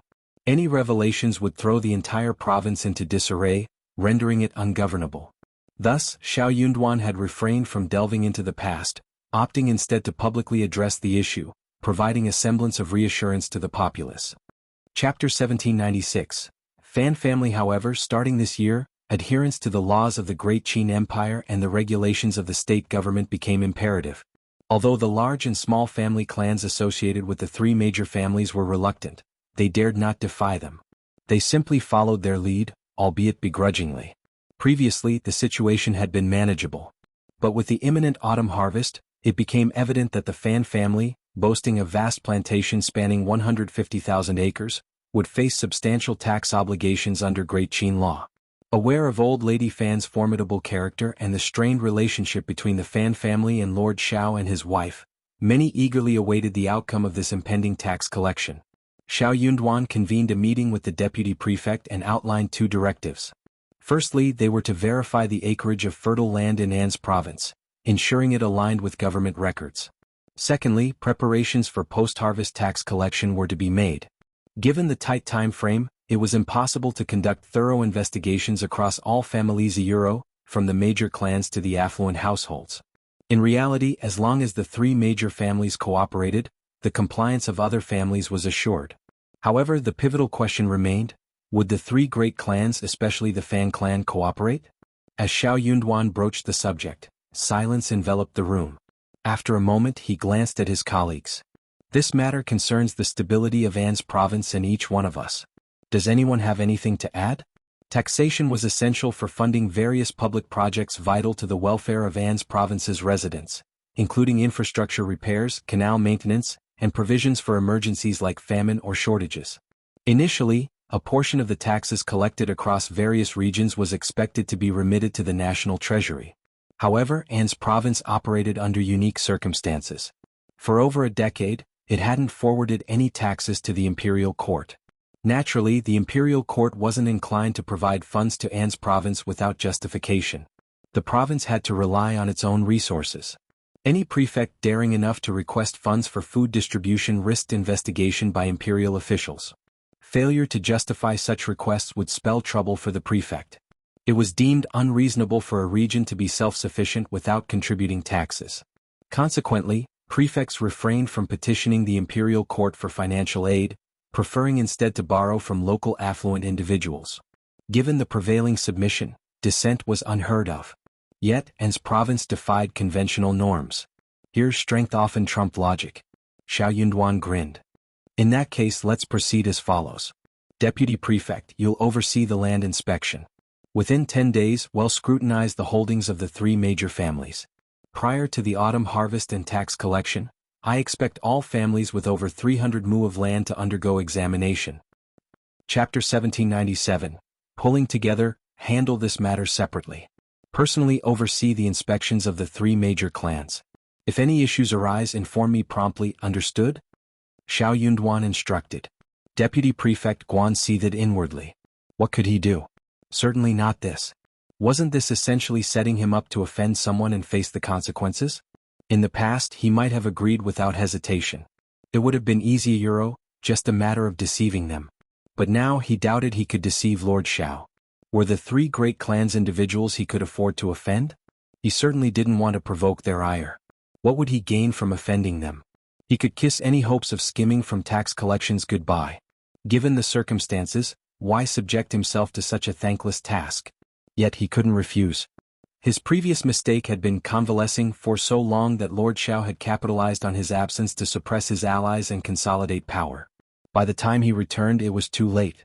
Now, with Lord Xiao assigning him a task and him citing illness, it would only broadcast his fear and incompetence to everyone. Life in the state office would become even more unbearable. His already dwindling prestige would likely vanish entirely. My lord, entrusting me with this task demonstrates your trust and regard. I accept your orders willingly. However, I do have a request. Please assign Jia Heming and Jia Shuming to assist me. Grant me this favor, he requested. If he were to fall, he wouldn't let Jia Heming bear the burden alone.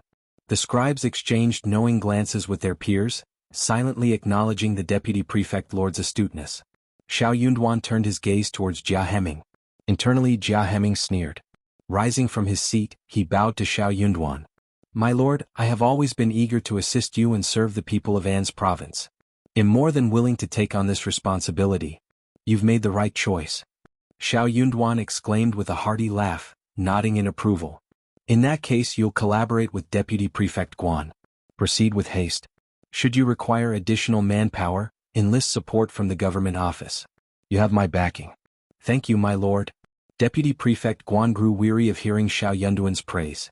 While he remained indifferent to Lord Xiao's compliments, he couldn't stomach witnessing praise lavished upon others, particularly Jia Heming.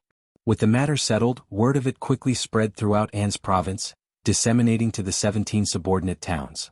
The Mei family possessed the smallest tract of fertile land, concealing a mere 2,000 mu. However, they hadn't intentionally obscured this information. It simply hadn't been worth the trouble to register with the government. Regardless, their tax payments were deemed acceptable, sparing them from serious scrutiny. The Mei family viewed the issue as inconsequential, intending to rectify it in due course. They deemed it unwise to engage in conflict with the prefect lord over such a trivial matter. Similarly, the Hua family, ever cautious, found themselves in a similar predicament. They neglected to record land acquisitions out of convenience, confident they could rectify any oversights when necessary, all while maintaining cordial relations with Lord Xiao. Given Lord Xiao's formidable reputation, the Fan family, still nursing resentments from prior misfortune, opted to refrain from provoking further ire. Chapter 1798. Deliberately targeting. Thankfully, Lord Xiao proved to be a reasonable man, refraining from exploitation or seeking undue favors. Consequently, the burden on their shoulders remained manageable. Only bandits would dare openly defy the government's authority. Such behavior was simply unheard of, especially on the surface. However, if the Fan family managed to astound and excel in this endeavor, they stood to gain significantly. It was a scenario to hope for. The Ho brothers exchanged jests in private, pondering the unpredictable tactics old lady Fan might employ this time. With a vast expanse of 200,000 mu of fertile land, the Fan family's decision not to utilize government-provided seeds resulted in a yield akin to the previous year, roughly 600 caddies per mu. Yet, in this water valley terrain, the transformation process yielded approximately 70 to 75 caddies of dry valley per 100 caddies of water valley. Consequently, the output translated to around 430 to 440 caddies per mu of dry valley. Calculated against the tax rate of 30 per grain imposed by Great Qin, the Fan family faced a staggering obligation of nearly 2.89 to 3 million caddies of grain a substantial sum by any measure. Naturally, the Fan clan would not acquiesce readily. Even if Lord Xiao proposed a compromise suggesting they pay half, the Fan family would undoubtedly resist. In previous instances, their contributions ranged merely from 300,000 to 500,000 caddies, and even then only after extensive negotiations with the prefect's representatives. Now, confronted with a demand for 3 million caddies, the spectacle promised to be grand indeed. The Hua brothers found themselves slightly exhilarated by the unfolding drama. Meanwhile, Old Lady Fan seethed with indignation. This was simply intolerable. Old Lady Fan was convinced that Lord Xiao had deliberately targeted the Fan family. It was widely acknowledged throughout An's province that the Fan family possessed the most fertile land. So why would Lord Xiao choose this particular moment to exert pressure on them? If it wasn't for personal gain, what could possibly be his motive for singling out the Fan family? What added insult to injury was the glaring realization that, despite their awareness of Lord Xiao's self-serving actions, the Fan family felt powerless to openly confront him. Adding to their frustration, Xiao Yunduan had supplied superior rice seeds this year, and although the Fan family had initially intended to inconvenience him by borrowing seeds elsewhere, the plan backfired spectacularly. Not only did Xiao Yunduan resolve the issue effortlessly, but he also obtained significantly better rice seeds than the Fan family. Each mu of farmland using Xiao Yunduan's seeds boasted an increase in production of at least 30%. The implications were staggering. If the Fan family had utilized government-provided rice seeds, their harvest this year would have been monumental. This revelation left the leaders of the Fan family, including Old Lady Fan, seething with rage, bordering on physical illness. Behind closed doors, they became the subject of ridicule and mockery. To exacerbate matters, Fan Rian, in front of Madame Lady Qiao, unleashed a torrent of accusations, insinuating that Lord Xiao had intentionally deceived the Fan family. Despite possessing superior rice seeds and being aware of the Fan family's extensive planting endeavors, Lord Xiao failed to inform or assist them in any way. Such neglect. Such incompetence as parents. Now, to compound their misery, Lord Xiao showed no remorse and had the audacity to demand taxes from the Fan family. It was the height of tyranny. Old Lady Fan concurred vehemently. She doubted whether the Fan family would have even accepted the rice seeds had Xiao Yunduan offered them, even if they had to beg. The notion of purchasing them was out of the question. Free or not, the Fan family would have rejected them outright. Thus, when the Mei family and the Hua family sent their female representatives with gifts to congratulate Lord Xiao, the Fan family remained conspicuously silent, biding their time. Chapter 1799. The Fan family won't go. This wouldn't suffice. With the birth of Lord Xiao's son, the Mei family and the Hua family had already paid their respects. Numerous other esteemed families had followed suit. It would be deemed improper for the Fan family to abstain. Refusing to attend would invite ridicule, painting them as petty and small-minded. Both madams of the Fan family were irked by mother-in-law's obstinacy and lack of decorum. Yet, attempting to sway her would only result in further conflict, ensuring their own reluctance to attend. Should they relent and attend, they would undoubtedly face reprimand. As seasoned grandmothers, they harbored no inclination to endure such admonishment. The two old masters of the Fan family found themselves powerless to influence their wives in this matter. Laden with guilt and devoid of recourse, they resolved to act independently. Their efforts, however, were swiftly met with their mother's scathing reproach. "What are you thinking? That Xiao character harbors ill will toward our Fan family. Despite our strained relations, he deigns to offer congratulations? You two disappointments. Will you present your other cheek after being slapped? You two are utterly insufferable. Even Ener shows more spine than you. You bring disgrace upon our family. You are forbidden from attending. The Fan family shall not stoop to such servility." The two old masters endured the barrage of scolding, their chests tight, vision dimming. Shame and resentment coursed through them, but they gritted their teeth and endured. Such was the burden of filial obligation. Were she not their mother by blood, fisticuffs might have ensued long ago. Yet, Fan Rian's incendiary words only served to stoke the flames. "Elder brother, second brother, it's plain to see that Lord Xiao is exploiting our family's position. If we extend further courtesies, we only diminish our dignity and embolden his arrogance. Don't blame me for my ire. If you have the time to dwell on this, why not devise a strategy to address Lord Xiao and curb his arrogance? That would be in the best interest of the Fan family." These words held undeniable truth. Resolving this matter amicably was imperative to mitigate the Fan family's losses. Yet, upon hearing Fan Rian's admonition, the two old masters of the Fan family felt an overwhelming sense of revulsion. For the 108th time, they lamented their decision to allow this woman into their family. Why hadn't they married her off instead? Regret consumed them. Consequently, the entire city became aware that the Fan family abstained from presenting gifts to Lord Xiao. Xiao Xian and Xiao Yunduan remained indifferent. The absence of the Fan family was a relief, sparing them any concern. On the day of the baby's birth, Xiao Yunduan dispatched messengers to spread the joyful news to Yuzhang.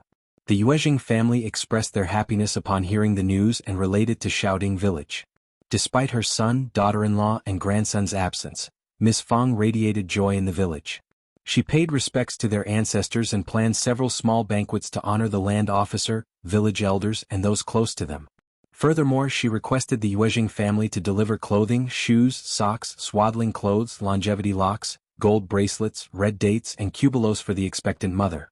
Miss Fang also gifted Xiao Xian 500 taels of silver, a gesture of respect despite knowing she lacked nothing. Ms. Yen and Mei Qin, considerate as ever, prepared gifts for each family member, entrusting the Fan family to deliver them accordingly. Chapter 1800. Fruit. First Madam shared in Xiao Xian's joy, having meticulously prepared an array of supplements and items for the baby, eagerly anticipating Yuezhing Xiao's next visit. In First Madam's eyes, the bond between Xiao Xian and Xiao Yunduan had already solidified, and the birth of their eldest son only served to fortify her position further. Yuezhing Xiao arranged for fruits to be brought over, though longan fruits and lychees were no longer in season. However, there were still mangoes, dragon fruits, papayas, bananas, kiwis, grapes, cantaloupes, watermelons, and peaches available. Xiao Xian and Xiao Yunduan greeted Yuezhing Xiao warmly, deeply touched by the thoughtful gifts from their family. While she lacked nothing materially, Xiao Xian found solace and warmth in her family's genuine concern. The sense of being cherished and missed was profoundly comforting.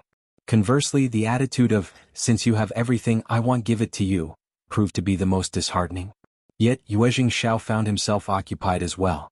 He stayed for 2 nights, marveling at the newborn before returning home. He had pledged to attend the 1-month-old celebration, fulfilling his promise. Simultaneously, he sought to convey his mother's desire to attend. However, he pondered its appropriateness. Xiao Xian held a deep respect and gratitude towards First Madame Li Zheng. Naturally, she hoped First Madame Li Zheng could attend the baby's 1-month-old banquet, alongside all the Xiaoding village family members. Unfortunately, it was not the opportune time. It would be deemed inappropriate. An's province was not safe yet, and there would be too many people around. If someone sneaked in and she and Xiao Yunduan could not take care of them, it would be very troublesome. You would never know what was coming next. Xiao Xian and Xiao Yunduan had no choice but to turn him down. Apparently, Yuezhing Xiao had already expected that this would happen. He did not mind it at all. Instead, he comforted them with a smile. Lord Xiao and sister-in-law don't feel guilty. It is indeed not convenient for my mother and the others to come to An's province right now. We can ask old Madame Xiao and the old master of the Xiao family to come with us when we have the chance. Xiao Xian and Xiao Yunduan looked at each other and nodded with a smile. Yes, when this place is settled, we will invite elder aunt and mother-in-law here. Yuezhing Xiao laughed and left. Yuezhing Xiao had brought a lot of fruits, which was what the first madam had reminded him about. She said that Xiao Xian and Xiao Yunduan were going to have a lot of guests, so they should send more fruits to the guests. Yuezhing Xiao agreed, so he brought 8 baskets of fruits. In fact, it was more than useful. It was simply too honorable. Whenever guests arrived to offer their congratulations, Xiao Xian instructed Li Xia and the others to present them with the rare fruits. These fruits were truly a novelty to the people of An's province, who marveled at their exotic appearance and relished their unparalleled flavor. Enhanced by Xiao Xian's unique abilities, the fruits became even more delectable and aromatic, earning endless praise from all who tasted them. For the Hua family and Mei family who had graced their home before, Xiao Xian arranged for specially curated fruit baskets to be prepared as tokens of appreciation. However, for other visiting families, Xiao Xian chose not to extend such offerings. As the wife of the prefect, Xiao Xian operated within the realm of reason and personal preference. Given her status and authority, few would dare to question the fairness of her actions. The distinction between the 3 prominent families and others was simply a matter of practicality and natural inclination. After all, it was only human nature to accord special treatment to those of significant influence and stature. Who would dare to object? Chapter 1801. All wanted. Xiao Xian remained indifferent to whether she pleased everyone or not. In their pursuit of fairness, they risked being perceived as weak or easily manipulated. The perception that they were easily bullied lingered among some guests. Xiao Xian took the opportunity to offer the guests rare and precious fruits, emphasizing that only she and the Yuezhing family possessed these fruit trees. With a vast orchard in Yuzhang, she planned to acquire more fruit trees next year to experiment with planting. Gyuro, strawberries and dragon fruit seemed promising, as she had already successfully cultivated them in her backyard. The strawberries, particularly prized and delicate, were only available locally, as transporting them over long distances was impractical. Guests savored the seasonal fruits, relishing the opportunity to taste them firsthand. Xiao Xian's announcement stirred emotions, prompting some to express interest in reserving fruit trees in advance from Madame Xiao, regardless of quantity. Xiao Xian responded graciously, indicating her willingness to share if circumstances allowed. Furthermore, she contemplated establishing an orchard on their premises, provided the soil and water conditions were suitable. The revelation endeared Xiao Xian to the guests, fostering a sense of closeness and prompting them to adopt more courteous and friendly demeanor, even if some were merely feigning. No one was oblivious to the fact that offending Madame Xiao or jeopardizing their relationship with her could forfeit their chance to acquire a share of the coveted fruit trees. Moreover, when Xiao Xian shared the fruits with the scribes, their inquiries revealed that no one else besides the Yuezhing family and Madame Xiao possessed such unique fruit trees. The Yuezhing family was a big family, so no one dared to do anything to them. Some people also wanted to buy fruit trees, but the Yuezhing family refused. They didn't even sell the fruits to them. After all, the Yuezhing family had said that the fruits were very precious, and they couldn't afford to buy them at a high price. Seeing that they had come all the way here, it was already good enough to share a few to tasty euro hence. Everyone felt regretful. He also vaguely understood that Madame Xiao would have to talk to him about these euro. Now that Madame Xiao had taken the initiative to convey the message, it was clear to all who wouldn't understand. Those privileged enough to offer their congratulations at the prefect's office hailed from distinguished backgrounds. With ample resources at their disposal, they readily embraced the opportunity for indulgence. After all, the allure of longan fruits, lychees, mangoes, mangosteens, strawberries and more was undeniable. Once tasted, their exquisite flavors lingered in memory, leaving an enduring longing. It was only natural to avoid offending Madame Xiao and Lord Xiao in such circumstances. The Fan clan seethed with renewed anger. While other families dutifully paid their respects at the state office, the conspicuous absence of the Fan family served as a pointed protest against Xiao Yunduan and Xiao Xian. However, they did not anticipate that attendees would be treated to the exquisite taste of such precious fruits. 2 scribes, previously gifted with lychees, longans and dragon fruits, shared their bounty with the Fan family. Delighted by the flavors, even old Lady Fan indulged in a taste.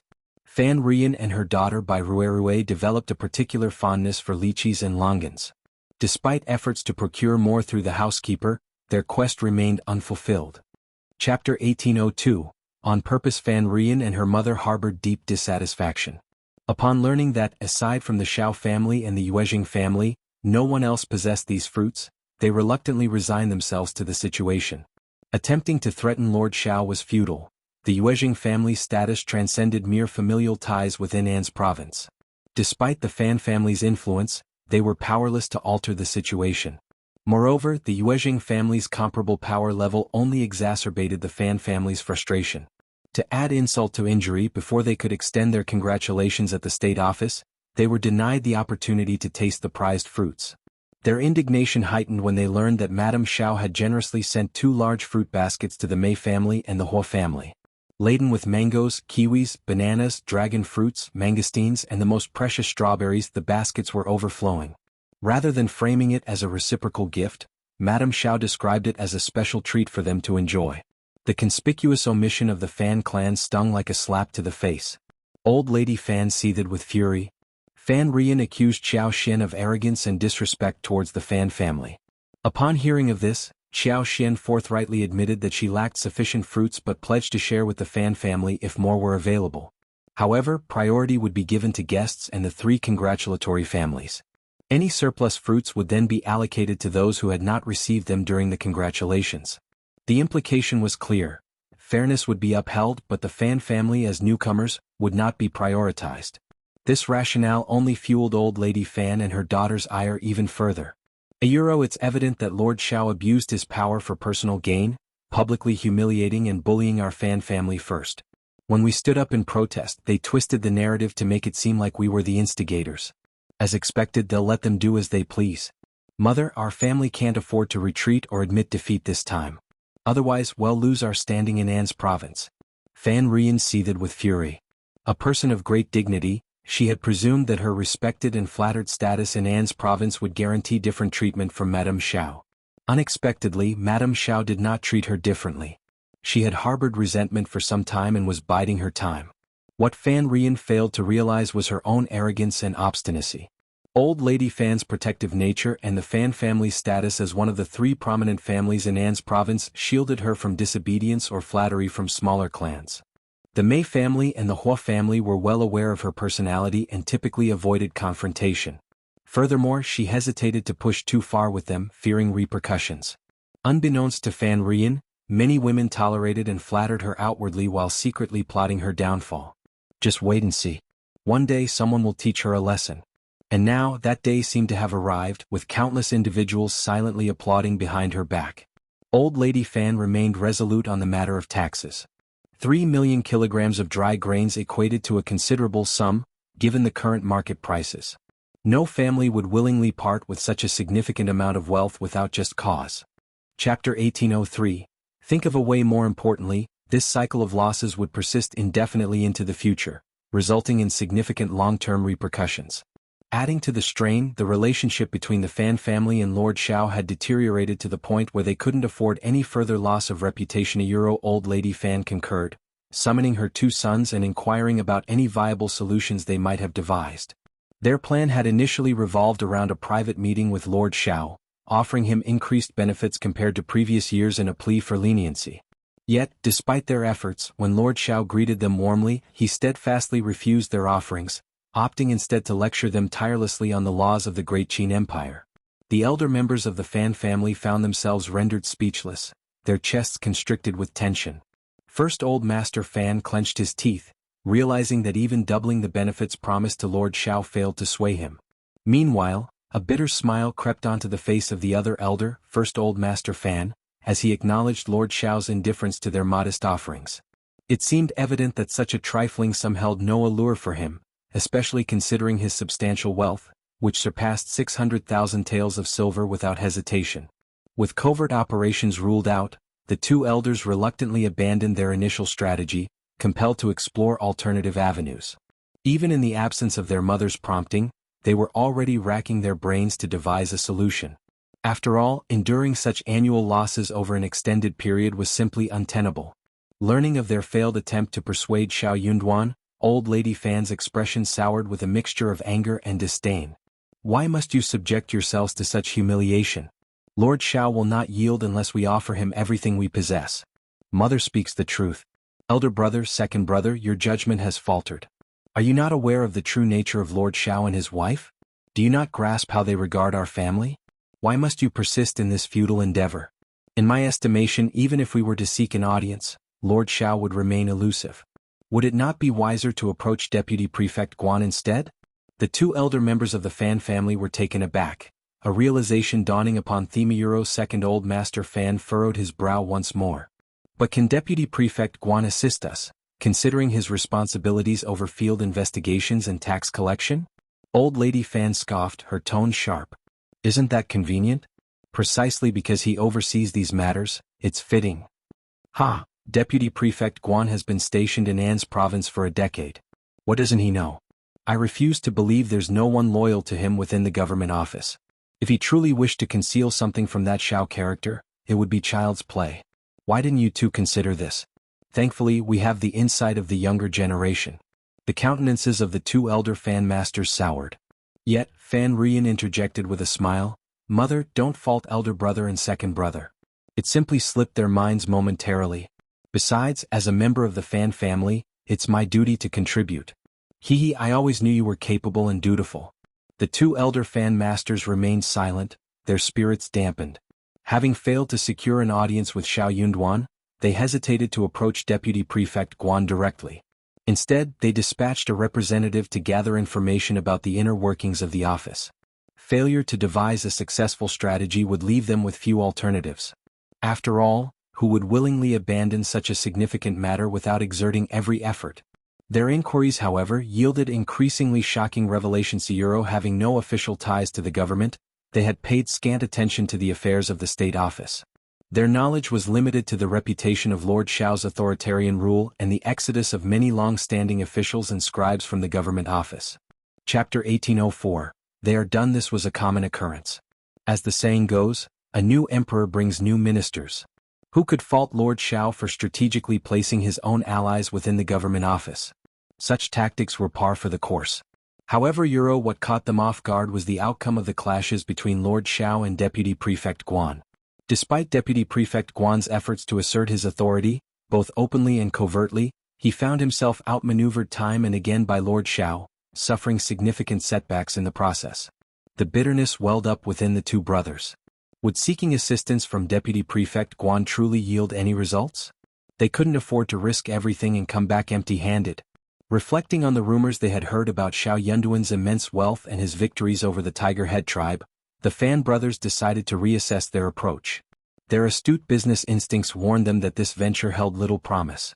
If this trend persisted, it could spell the end. Truly, Lord Xiao defied the mold of any previous prefect. Lord while they were not yet won over by him, why did the Fan family feel compelled to stand out?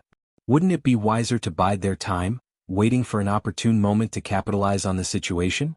After deliberation, the brothers briefed Old Lady Fan on their conclusions. But Old Lady Fan dismissed their findings, berating them once more. She even suggested that if they were unwilling to exert themselves for the sake of the Fan family, they should personally compensate for the losses each year from their own pockets. Incensed, the two elder Fan masters grappled with conflicting emotions. Why should they foot the bill while benefiting another family? Feeling a mix of disappointment and indignation, they resolved to reach out to Deputy Prefect Guan themselves. What harm could a few attempts do? Why not take the chance? Old Lady Fan seethed with fury. Coincidentally, Jia Heming made his third visit of the day, requesting the Fan family's cooperation with the field and land investigation. Jia Heming's demeanor this time was notably stern. Armed with documents from Xiao Yunduan, he handed them over to the Fan family's butler. His resolute stance made it clear that he intended to commence comparing documents the following morning, scrutinizing discrepancies. Should the Fan family refuse to cooperate, he warned, bailiffs would be compelled to enter the premises. Old Lady Fan's anger surged. She ordered the gatekeeper to eject Jia Heming from the premises. After all, Lord Xiao held the position of prefect. While she might be powerless against him, she couldn't tolerate such insolence from a mere underling. The Fan clan hadn't sunk so low as to endure such disrespect. Fan Rian shared in her grandmother's indignation. With a disdainful smirk, she remarked, using a chicken feather as an arrow indeed. Just a lowly scribe. In the days of the previous Lord Prefect, Even such a minor functionary would bow respectfully in our presence. This is utterly preposterous. If he wishes to play the game of arrogance, let him revel in it for a lifetime. Those who lack foresight will inevitably meet their downfall. Old lady Fan's disgust only grew. Who does this Jia think he is? How dare he flaunt his authority before the Fan family? If we fail to reprimand him, he'll remain oblivious to the boundaries of respect. He must learn the consequences of his impertinence. Mother always knows best. Fan Rian's eyes gleamed with determination. He'll handle it immediately. See to it discreetly and ensure our family's hands remain clean. You can count on me, Mom. Chapter 1805. Plot. Jia Heming was not surprised that he was rejected again. Upon his return to the government office, Jia Heming informed Jing Sang that if the Fan family persisted in their refusal to cooperate, he would enlist Sang's assistance along with a few others for official matters the following day. He lamented that without their cooperation, resolving the matter seemed as improbable as a cold day in hell. The Fan family's obstinate attitude proved to be a formidable obstacle, hindering progress at every turn. Deputy Prefect Guan remained indifferent, content to engage in fruitless discussions and endless dialogue without taking decisive action. Yet, Jia Heming remained undeterred, resolved to adhere to Lord Xiao's directives. However, he never anticipated the ambush awaiting him on his journey back from the government office. As he gradually regained consciousness, the moon hung high in the sky, its pale glow casting an eerie light. The stifling humidity of midsummer lingered, suffocating and oppressive in the still night air. Every movement sent waves of agony coursing through his body, from his head to his arms and legs. As he gingerly touched a tender spot at the corner of his mouth, the broken and scabbed skin elicited a sharp pain. Surveying the desolate alley where he lay, a sense of foreboding washed over him. Despite the pain racking his body, he struggled to his feet and staggered back towards the prefect's office. Meanwhile, Xiao Yunduan and Xiao Xian, new parents adjusting to the demands of their infant, sought much-needed rest. Even with the assistance of nannies and maids, the newborn's cries demanded Xiao Xian's maternal attention. Anan proved to be quite proficient in crying and throwing tantrums, demonstrating a remarkable clinginess that saw her bursting into tears the moment she woke, seeking solace only from Xiao Xian. Despite the efforts of the nanny, she adamantly refused to drink milk from anyone but her mother and required feeding 3 times throughout the night. As a result, the nanny and maids primarily assisted with basic tasks such as changing diapers, adjusting bedding and entertaining Anan when she was awake. Xiao Xian briefly contemplated allowing Anan to cry it out and rely on the servants for comfort, but her maternal instincts won out each time, unable to bear her child's distress. Ultimately, Xiao Xian resigned herself to the situation, recognizing that Anan's preference for her was due to their biological bond. Despite the challenges, she found solace in the assistance of household staff and occasional support from her husband. It wasn't that Xiao Xian hadn't considered letting Anan cry and allowing the nanny and maids to tend to him. Perhaps he would grow accustomed to it with time. But she couldn't bring herself to do it. Anan would start crying pitifully, and within moments, Xiao Xian's heart would melt with sympathy once more. In the end, she decided to let things be. Her baby was drawn to her because she was his biological mother. Why should she force herself to appear as a distant stepmother? With a servant to assist her, she was spared the burden of household chores. Her husband's occasional help and companionship were enough for her to manage. That was sufficient for Xiao Xian. The first stretch of Anan's nightly slumber was typically the most peaceful and longest, offering Xiao Xian a precious window for rest after her demanding days. However, even in her exhausted state, Xiao Xian often found herself roused from sleep, unable to fully indulge in intimacy with her husband as fatigue overtook her. Now, just as she had managed to drift off, Lixia's hesitant voice pierced the silence of the tent. "A Constable's son by mentioned that Scribe Jia is here. He's badly injured, Lord." Xiao Yunduan's demeanor shifted immediately. "They'll go see him." Upon hearing this, Xiao Xian's mind snapped back to awareness. Could the Fan family be behind Jia's attack? She inquired, her concern evident. Chapter 1806. Bold Xiao Yunduan's expression twisted into a sneer. "No doubt it's their doing. Rest, my wife. I'll return once I've dealt with these." Xiao Xian nodded, her concern evident. "Please go quickly. Jia Heming must be badly hurt. Don't disappoint him." Xiao Yunduan wasted no time and headed towards Jia Heming's location. The urgency of Sun Bei's report hinted at the severity of Jia's injuries. Upon arrival, Xiao Yunduan was met with the sounds of Jia Heming's screams of pain emanating from the treatment room. He halted the well-wishers and approached Jia Heming directly. "How serious is it? Are you in good hands?" The doctor greeted him respectfully before offering his assessment. "Lord, the injuries are mostly external, but there are more severe wounds on his left leg, arm and lower back, including internal injuries. I've prepared medication to be taken thrice daily. If his condition stabilizes after 3 days, we can expect improvement. However, we must monitor for signs of concussion. He must rest and avoid strenuous activity. We'll reassess his condition in 3 days. Some of the external injuries will heal with proper treatment." The doctor's sympathetic sigh hinted at the severity of Jia's ordeal. Who could have orchestrated such a vicious attack against Scribe Jia? Jia Heming grimaced through the pain, his voice strained with bitterness. "It's my own incompetence that led to this. I never anticipated such a betrayal." Xiao Yunduan's features hardened. "Nor did I." Even he was taken aback by the audacity of the Fan clan's actions. Jia Heming, a scribe from the state government office, had approached the Fan family for official business. Not only did they refuse to cooperate, but they also had the audacity to confront him after he issued an ultimatum. Despite lacking intermediate officials or cultivated talents in the imperial court, the Fan family dared to provoke the officials to such an extent. A true local troublemaker. Given their lawlessness, Xiao Yunduan couldn't fault Jia for his predicament. With the doctor gone, Xiao Yunduan spoke in a hushed tone, urging Jia to recount the events slowly to avoid aggravating his wounds. Grateful for the Lord's attention, Jia Heming began by detailing the Fan family's refusal to cooperate with official matters. Their behavior had escalated, culminating in a confrontation when he issued the ultimatum. Initially, he was met with silence from the Fan family, but when he persisted, their servants aggressively chased him away. His fate didn't surprise him. However, upon returning home that evening, he fell victim to a plot. Xiao Yunduan turned to Sun Bai, his gaze unwavering. "Find out who's responsible and bring them to me. Then launch an investigation into the Fan family. I want certainty." Though the Fan family likely orchestrated the attack, confirmation was necessary. Gathering evidence would be challenging as it wouldn't be straightforward, and the Fan family would likely deny involvement, claiming they were framed. Taxation remained paramount, and Xiao Yunduan had no intention of being entangled in trivial matters. It wasn't worth it. As long as he confirmed that it was the Fan family who did it, he would teach them a lesson. "One day tomorrow. Is that enough?" Sun Bai nodded. "Lord, it won't take a day." "All right, go." "Yes, Lord." Chapter 1807. Investigate. Xiao Yunduan turned his gaze to Jia Heming. "You can recuperate here in the office. Tomorrow, I'll arrange for Madam to bring your wife to take care of you. Don't worry about the medicine." His financial means could cover the medical expenses. Jia Heming's heart warmed, and he nodded in acknowledgement, enduring the pain as he cupped his hands and offered a slight bow. "Thank you, Lord Euro, rest well," Xiao Yunduan replied with a nod, casting a final glance at him before turning and exiting. He instructed an officer to attend to Jia's needs.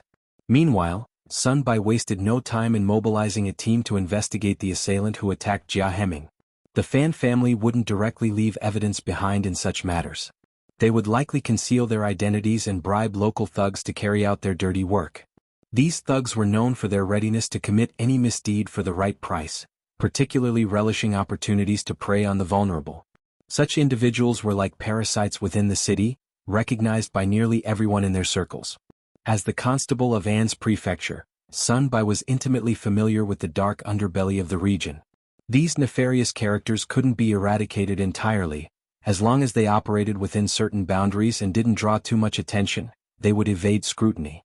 However, when incidents occurred, it was relatively easy to uncover the truth within their network. Despite being newcomers, these thugs had established their own territories, each with its own leader. Within their respective zones, only locals could undertake tasks, and outsiders couldn't encroach upon their territory without consequences.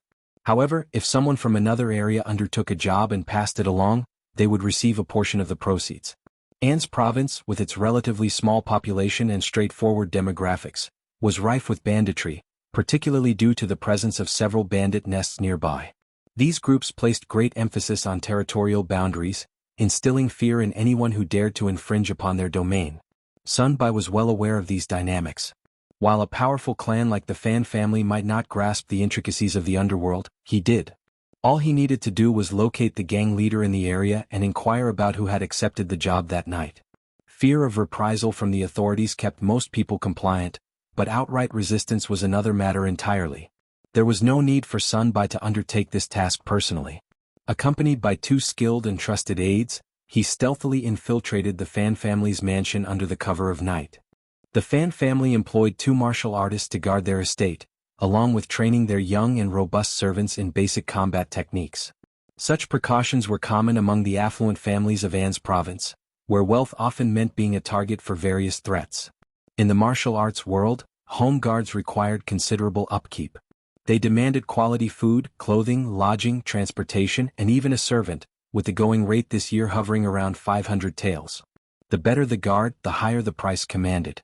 Take for instance the Mei family's renowned guards, each fetching a yearly salary of 1,000 taels of silver for their services. However, the Fan clan operated differently. They needed robust manpower for woodcutting and transportation in the mountains, preparing for potential emergencies. Consequently, they couldn't afford such lavish expenditures. Their guards were paid a modest sum of 400 taels annually, reflecting their limited martial prowess. With such lax security, sneaking in for Sun Bai would be as effortless as flipping his hand. It seemed unlikely that the 2 old masters of the Fan family would orchestrate such a clumsy scheme. More likely culprits were either old Lady Fan herself or the great aunt who had inherited her cunning. Interrogating their trusted aides wouldn't prove too troublesome. Chapter 1808. Capture Xiao Yunduan's inevitable clash with the 3 big families loomed closer with each passing day. Since his arrival, Sun Bai and his team had meticulously gathered intelligence on the inner workings of these influential households, familiarizing themselves with the layouts of their mansions. Without hesitation, Sun Bai made his move, targeting Fan Rian and her husband's courtyard. Fortune smiled upon him as he apprehended Granny Hang, Fan Rian's confidante, in the dead of night. Awakening to a sharp blade at her neck, the old woman trembled in terror, spilling every detail at Sun Bai's prompting. She absolved herself of blame, insisting she was merely a messenger, with Madame Yuejing and Fan Rian orchestrating the scheme through the housekeeper. Unmoved by her pleas, Sun Bai swiftly rendered her unconscious and departed under the cloak of darkness. Simultaneously, the government office executed another successful arrest. Locating the local gang leader, they briefed him on the situation. With a knowing smile, the gang leader promptly dispatched his subordinates to investigate. In less than 2 hours they had their suspects. 4 individuals, quivering with fear, were brought in for questioning. These street-smart individuals swiftly realized the gravity of their situation. Having accepted a job mere hours earlier, each pocketing 8 taels of silver, they now found themselves in custody. It was clear that their sudden apprehension was no coincidence. In the shadows of the night, the intricate web of deception and intrigue continued to unravel. Regret gnawed at the 4 of them. They knew they shouldn't have accepted the job. Stealing small items from market stalls was one thing, but crossing paths with officials was an entirely different matter. Even though Jia Heming was just a lowly scribe, harming him was akin to insulting the entire government office. Their ill-fated decision had caught up with them. Trembling with fear, they dared not deceive their boss. Confessing immediately, they knelt on the ground, pleading for clemency. But mercy was not forthcoming. They were swiftly escorted back to the government office and thrown into jail. The following morning, Xiao Yunduan oversaw a public interrogation. The 4 were swiftly convicted, sentenced to 30 strokes of the cane, a fine of 20 taels of silver, and 6 months' imprisonment. Meanwhile, news of the proceedings reached Jia Heming's wife, Ms. Fong, who had come to the office to check on him. Witnessing the swift justice being meted out, she felt a sense of vindication. Wiping away her tears, she hurried back to her husband's side. Grateful for the support, she reflected on the kindness shown by Lord and Lady Xiao. They had offered comfort and assurance, promising justice for her husband and ensuring he wouldn't suffer in vain. Madame Xiao stayed true to her promise. The spectators erupted into murmurs. Those with hidden agendas had to tread even more cautiously. Lord Xiao was clearly standing firmly behind the government official. Among the prominent families, it was widely believed that the Fan family was behind this incident. However, no one expected the government to respond so swiftly. What transpired last night was resolved by morning. Clearly, the culprit had been apprehended overnight. Lord Xiao showed no leniency whatsoever. Many speculated about the sanity of the Fan family. What could have prompted old Lady Fan to act so recklessly? It seemed she was the only one capable of such brazen behavior. Chapter 1809. Going to the Fan family. If old Lady Fan had refrained from touching Scribe Jia, perhaps there would have been a chance to negotiate with Lord Xiao. They could have facilitated a few years of transition. But now, who could predict if Lord Xiao would still be around after that time? Yet, she couldn't risk causing trouble for Lord Xiao herself. Instead, she resorted to paying hooligans to rough up Scribe Jia. Now her options for retreat were blocked. Despite Lord Xiao's potential retaliation, no one dared to speak against him. News of the interrogation results swiftly reached the Fan family. Old Lady Fan sneered. He got off lightly. She harbored no regrets, nor did she feel any fear. Just a twinge of irritation at Xiao Yunduan's unexpected swiftness. Nanny Hang was privy to the events as well. Recalling the previous night sent shivers down her spine, her legs almost giving way from fear. She wouldn't dare breathe a word about what happened, not even to her master. Pretending it never occurred seemed the safest course. Yet, she dreaded the thought of that person returning or implicating Harayuro. Nanny Hang, usually resolute in aiding Fan Rian, now felt a disquieting unease. Her instincts warned her of impending trouble. Upon the verdict's announcement, Zheng Sang and his men barricaded the Fan family's exits, preventing anyone from leaving. The entire Fan clan was thrown into shock. And the news spread like wildfire throughout An's province, drawing a crowd outside the Fan family's gates, swelling with each passing moment. It resembled a bustling fair, if not even livelier. When Old Lady Fan received the news, she was in the midst of sipping cubelos soup with Fan Rian and Bai Ruerue. Old Lady Fan nearly flung the cubelos bowl from her grasp. Absurd. What kind of twisted logic is this? Her voice crackled with anger as she rose to her feet. He'll see who dares to stop me from leaving. Mom? Fan Rian was taken aback but quickly intervened. Please calm yourself. You're the matriarch of our family, our guiding light. There's no need for you to personally handle such trivial matters. I assure you there's no evidence left from last night's incident. If anyone dares to confront us, they'll have to apologize. Old Lady Fan softened at her daughter's words. If you say so, then fine. Fan Rian smiled reassuringly. I'm certain. The silver he handed over appeared as ordinary banknotes. The messenger sent to deal with the hooligans was a trusted servant from the village, his face obscured. As for witnesses, they were easily swayed or coerced by the government into falsehoods and framing others. Lord Xiao's influence was indeed formidable. And where were elder brother and second brother when all this happened? And sister-in-law and second sister-in-law. Euro. Fan Rian seized any opportunity to tease her siblings, a habit she couldn't seem to break. Old Lady Fan's expression darkened at the mention, a disdainful snort escaping her lips. First Old Master Fan and second Old Master Fan rushed in, their wives trailing anxiously behind. Mother, what's happening? Yes, what is Lord Xiao playing at? Despite her initial displeasure at Fan Rian's jab, Old Lady Fan's frustration dwindled slightly. Chapter 1810, Locking the Door. Why would I know? Are you here to interrogate me? Eldest Old Master, second Old Master, and their wives stood in stunned silence, exchanging bewildered glances. They couldn't fathom why their mother was once again directing her anger towards them. First Madame Fan and second Mrs. Fan, positioned nearby with lowered heads, inwardly sneered. Was there even a need to ask? Couldn't they see who was standing right here? Had she ever refrained from meddling? No, Mother, please don't misunderstand. We came specifically to discuss how to handle this situation, eldest Old Master stammered. Yes. Second Old Master chimed in. Old Lady Fan's sneer deepened. They're already at our doorstep. What do you propose? They want to accuse the Fan family without evidence. Do they think we're pushovers? Chase them away quickly. Initially, the two Old Masters harbored some hope, but now, they were convinced their mother must have orchestrated the assault on Jia Hemming the previous night. And their biological sister was likely involved too. They felt utterly powerless. This wasn't the time for reckless confrontation with Lord Xiao. They needed to strategize, consider all options and escape routes before making a move. How could they act so impulsively? Jia Hemming was a clerk from the state government office, a member of the government. Everyone in An's province knew he was Lord Xiao's right-hand man. Striking him would be a direct affront to Lord Xiao. Was Lord Xiao someone to trifle with? The individuals assaulted the previous night and the hired hooligans were apprehended. Today the hooligans faced severe punishment, and now someone had come to the Fan familia. The two brothers sighed inwardly, knowing better than to criticize their mother. They often joked that their biological sister could provoke their mother with just 10 words. Mother, fret not. We'll handle the negotiations. Without evidence, it's not easy to tarnish our family's name, eldest Old Master assured. Humph, then get on with it. Old Lady Fan snapped. The brothers felt a slight relief. If their mother spoke so confidently, the other party likely lacked evidence. They trusted her judgment. Though she could be domineering, she wouldn't leave herself vulnerable to accusations. As long as there was no evidence, they should be fine.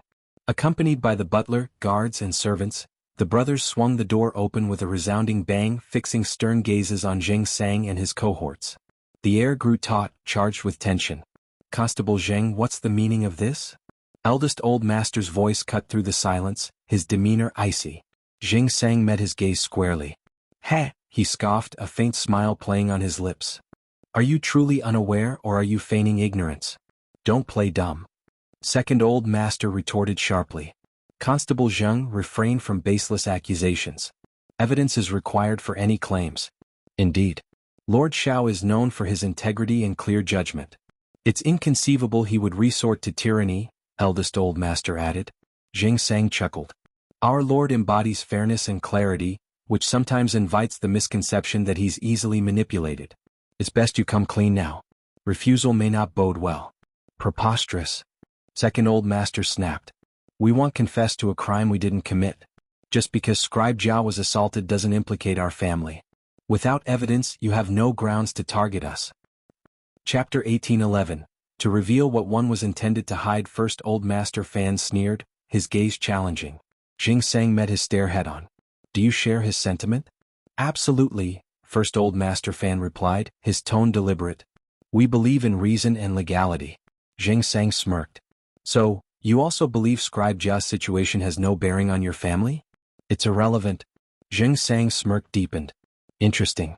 So, the assault on Scribe Jia, leaving him severely injured, is entirely disconnected from the Fan family. But when did I mention Scribe Jia?" Realization dawned on the faces of those present.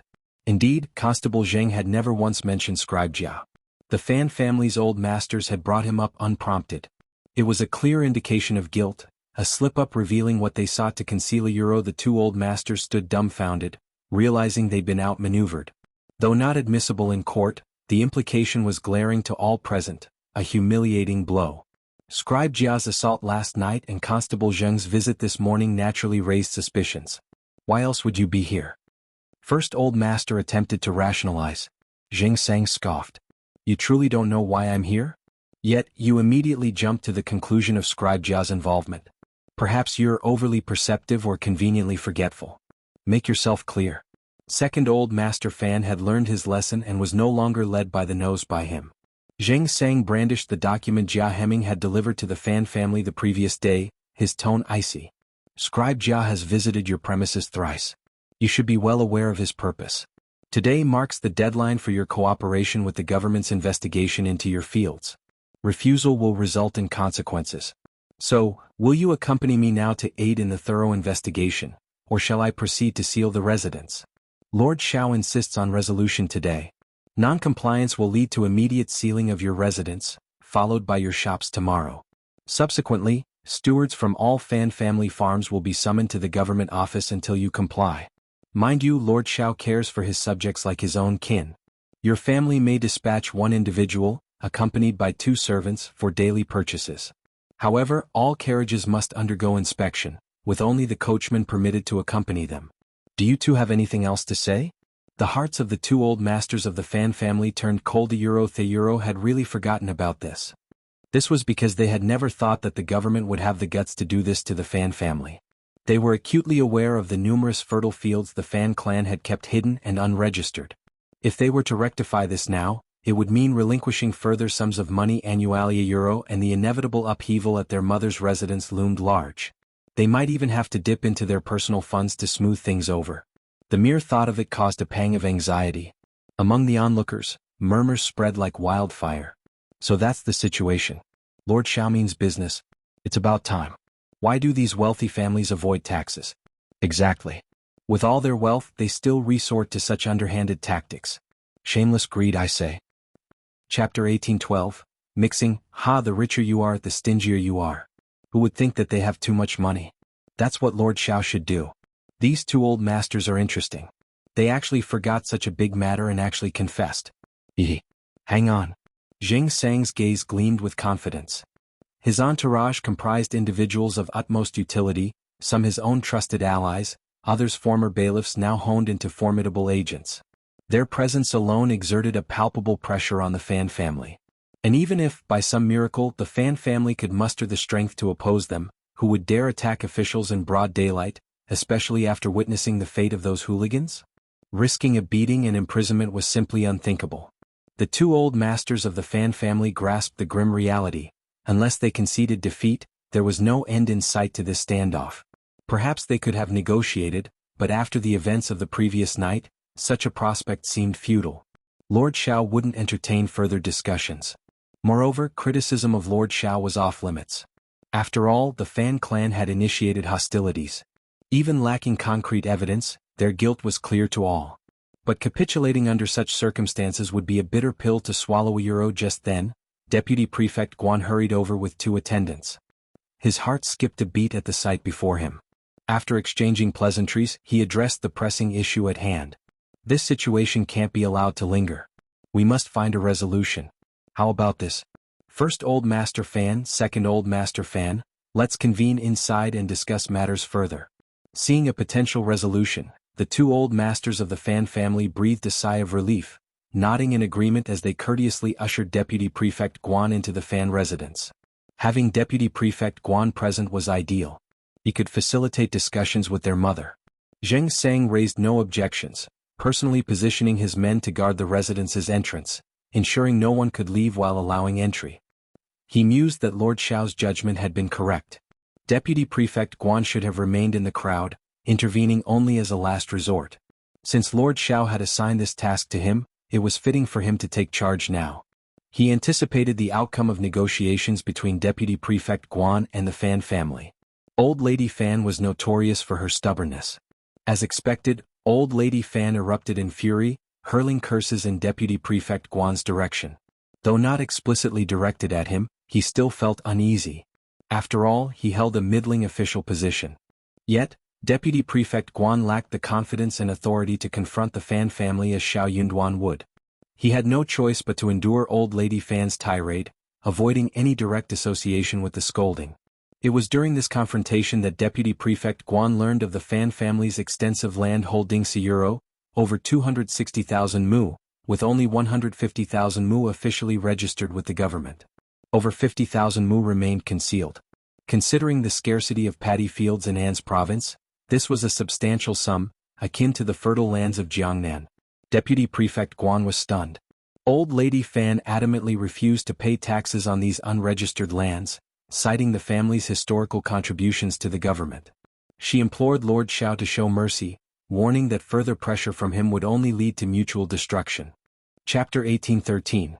Bold. The 2 old masters of the Fan family skillfully persuaded their mother while subtly hinting to Deputy Prefect Guan about the benefits they sought. Simultaneously, they exerted both coaxing and force to sway his decision. Deputy Prefect Guan found himself irresistibly drawn to the promised benefits from the Fan family, amounting to 200 taels of silver annually. Considering his salary fell short of this amount to him, this represented a significant sum, especially in his current financial predicament. Compounded by his failed instigation of the bailiffs, resulting in substantial financial losses, he was in dire need of funds. Moreover, the Fan family's proposition held weight. As deputy prefect, his actions could easily go unnoticed by Xiao Yunduan. And even if they were discovered, Xiao Yunduan lacked the power to penalize him. Gritting his teeth, Deputy Prefect Guan reluctantly acquiesced. That day, negotiations between Deputy Prefect Guan and the Fan family concluded in a unanimous agreement. The family dispatched a butler, while Guan arranged for an investigation of the fertile lands. It was eventually discovered that the Fan family had neglected to register 10,000 mu of fertile fields with the government. Deputy Prefect Guan promptly reported the findings to Xiao Yunduan and rectified the oversight. Upon review, Xiao Yunduan nodded approvingly and instructed Deputy Prefect Guan to continue his duties. With the Fan clan serving as an example, subsequent tasks became more manageable. The Fan clan's resolute stance had nearly caused them embarrassment. None could match their determination. Though the Mei family and the Hua family might have posed comparably, their lack of interest in contention was apparent from the outset. Deputy Prefect Guan basked in his self-satisfaction, boasting profusely in the provincial office and metaphorically treading upon Jia Heming. What use was Jia Heming? He sneered. Incompetence, he concluded, was synonymous with trouble. Not only did they fail to resolve matters, but they also stirred up chaos, causing suffering not only for themselves but also for those around. Meanwhile, Jia Heming, still recovering, seethed with anger.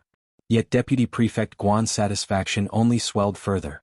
The Fan family, though outwardly accepting of the outcome, harbored deep dissatisfaction. Formerly paying nominal taxes, they now faced a staggering sum, forced to declare 160,000 mu, a substantial burden. This was a financial blow. Were it not for Lord Xiao's unwavering stance, they would not have capitulated so readily. Now, having concealed tens of thousands of mu, they salvaged what little dignity remained. The Fan clan, however, perceived no wrongdoing. Xiao had taken a sizable chunk from them, could they not resist? Even if he were aware, turning a blind eye was expected to this realization didn't escape others' notice. Observing the Fan clan's ability to conceal such vast holdings, many were tempted to follow suit. After all, who would complain of excess wealth? Hoarding seemed the prudent choice, a long-term strategy. Buoyed by this scheme, Deputy Prefect Guan grew bolder.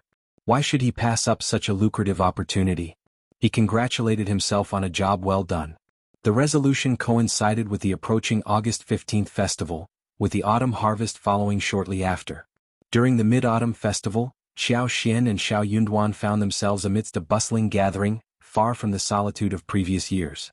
Ainan's appearance seemed to evolve daily.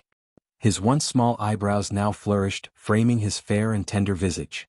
Adorable hardly captured his essence, particularly his captivating eyes, reminiscent of lustrous black grapes, shimmering with an enchanting watery allure capable of softening any heart.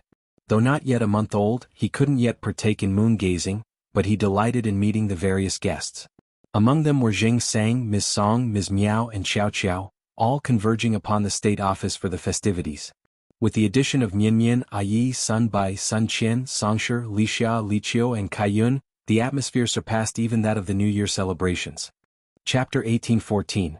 Mid-Autumn. Yuezhing Xiao dispatched a messenger to deliver an array of gifts. Fresh and rare fruits, delectable mooncakes, and assorted sweets adorned every corner, appearing effortlessly placed yet exuding an air of casual elegance. The children, delighted by the treats, bubbled with joy.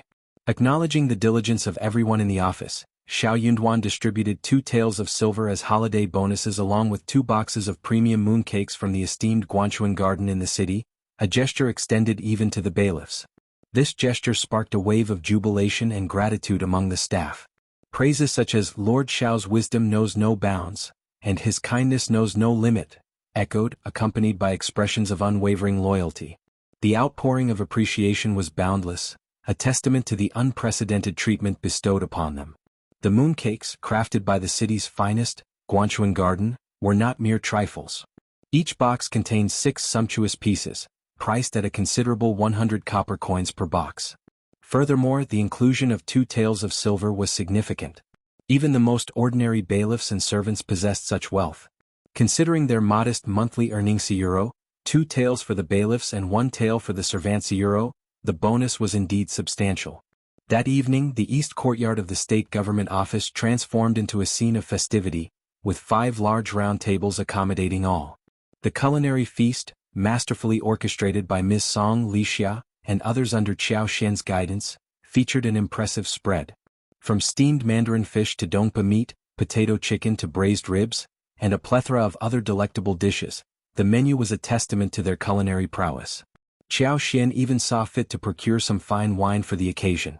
Amidst the convivial atmosphere, Xiao Xian and Xiao Yunduan, once considered as intermediate figures, forged a bond as they engaged in lively conversation and shared laughter. As the moon hung high overhead, a mutual understanding prevailed among the attendees. Aware that Madame was still in confinement, they bid their farewells respectfully before relocating to continue their merriment. Ainan had been thoroughly entertained throughout the day, leaving him pleasantly fatigued and ready for a restful night's sleep. Meanwhile, Xiao Yunduan and Xiao Xian sat together by the window, gazing up at the radiant full moon above. Though Xiao Xian's appearance remained unchanged, her pale countenance gradually flushed with color. Her eyes sparkled with vitality, yet despite her energy, Xiao Yunduan remained steadfast in keeping her confined indoors during her recovery period. Though Xiao Xian knew she had fully recuperated and had no need for a month-long confinement, tradition held sway, with everyone from Xiao Yunduan to Ms. Song, Li Xia, and Li Qiu insisting on adherence to custom. Thus, Qiao Xian found herself resigned to her room. As the night progressed into the midpoint of autumn, with more than half of her confinement period behind her, Xiao Yunduan considered himself fortunate to share this tranquil moment with his wife, peering at the moon's luminous glow through the window. The moonlight cast a gentle glow, illuminating the courtyard below. Flowers, branches, and leaves danced in its ethereal radiance, casting intricate patterns of light and shadow upon the ground. The scene evoked a sense of whimsical beauty, reminiscent of coral formations, adding an enchanting aura to the surroundings. The air itself seemed to shimmer with clarity, akin to sunlight filtering through crystal-clear waters. This mid-autumn celebration is particularly lively, isn't it? It's been a while since we've experienced such vibrancy during the intermediate autumn. I imagine the excitement will only escalate come the new year, remarked Qiao Xian, nestled contentedly in Xiao Yunduan's embrace. Indeed, agreed Xiao Yunduan, his gaze tenderly fixed upon his cherished wife. And as time goes on, the festivities will only grow grander. Next year, as Anan continues to grow, perhaps we can invite our parents to join in the celebrations. Chapter 1815. Haven't tried it yet. Xiao Xian couldn't help but chuckle at the thought. Anan would only be a year old next year, hardly the time for him to cause a stir.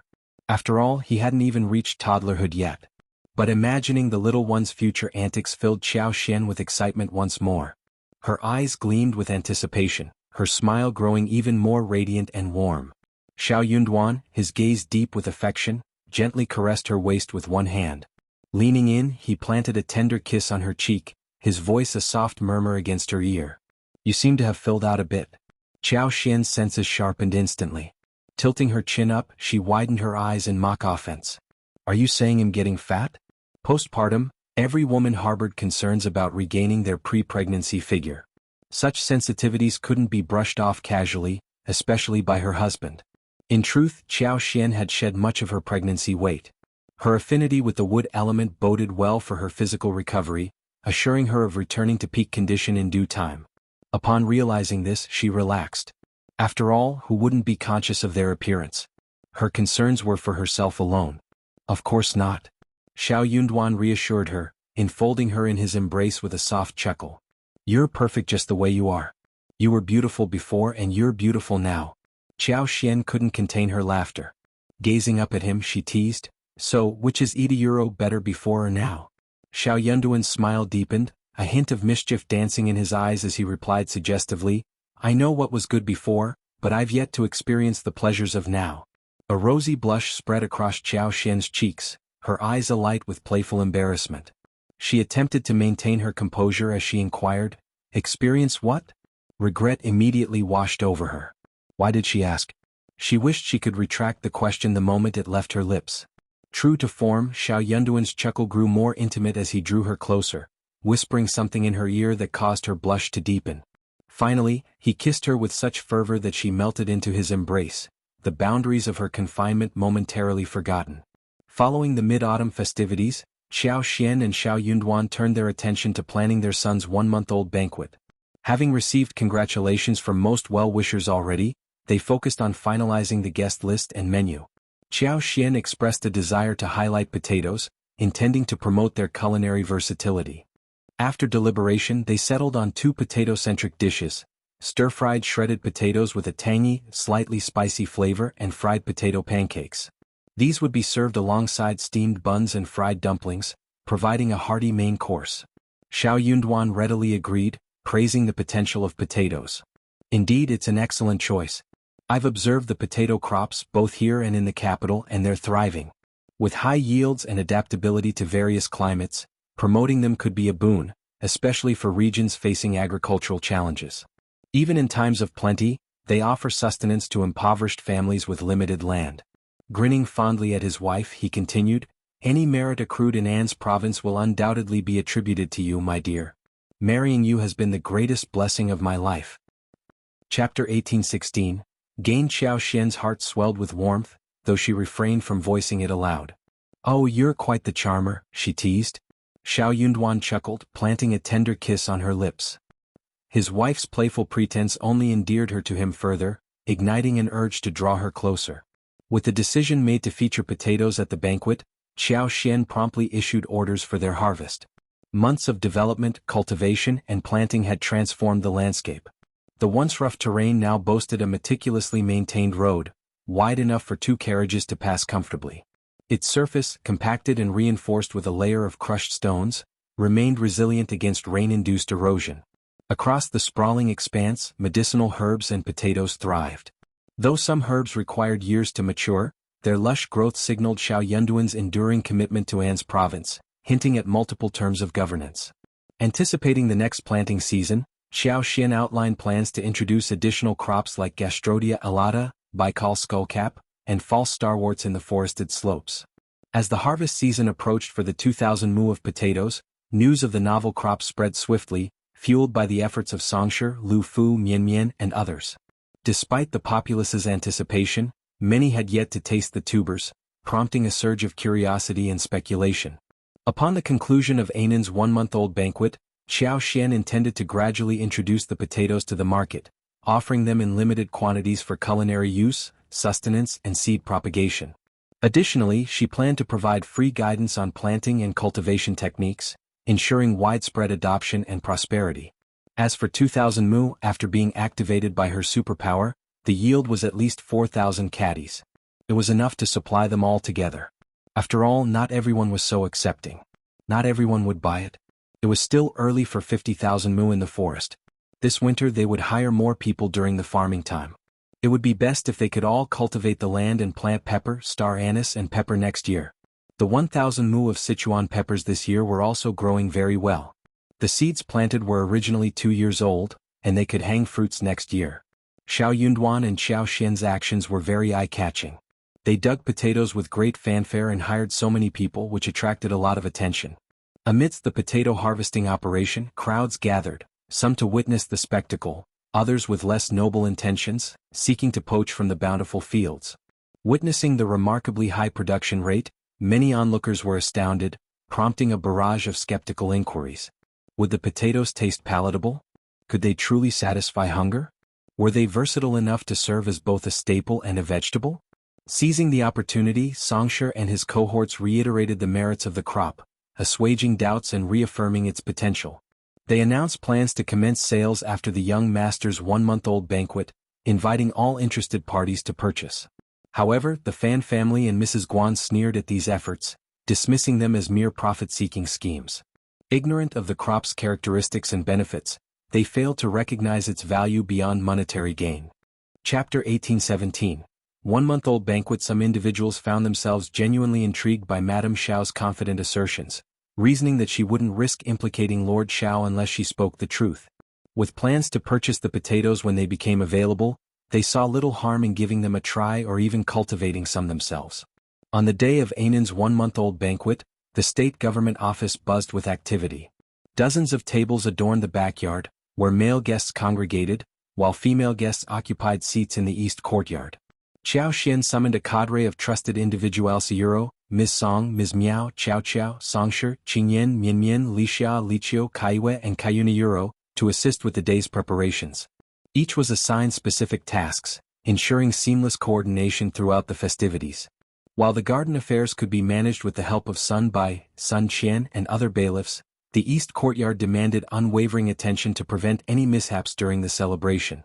It was imperative to maintain the utmost decorum, especially when attending to the guests.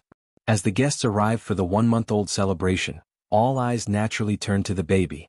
Nanny Kaiming and her assistants, Kaiyun and Kaiyue, remained on high alert, steadfast in their duty to safeguard Ainan's well-being. Throughout the day, Li Xiao and her counterparts remained vigilant, discreetly attending to the needs of both guests and maidservants. However, notable absentees included the Fan clan, who harbored a desire to attend but ultimately refrained. Old Lady Fan's previous misjudgment, influenced by Fan Rian's slander, had strained relations. Until formally invited by Xiao Xian and Xiao Yunduan, they remained on the sidelines, unsure of their welcome.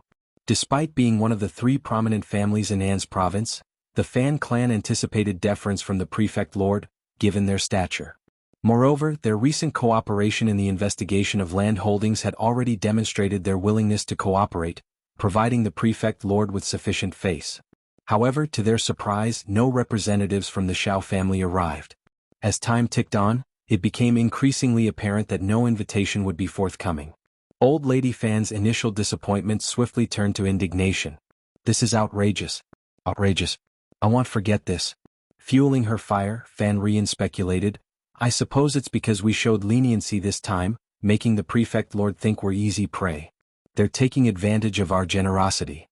But mark my words, when the prefect lord departs An's province, their true colors will show." Frustrated, Old Lady Fan found herself yearning for the mountain bandits of yesteryear, once feared but now wished for to humble Lord Xiao. The Fan family's elders hesitated to approach Old Lady Fan, foreseeing the inevitable ridicule that would follow their absence.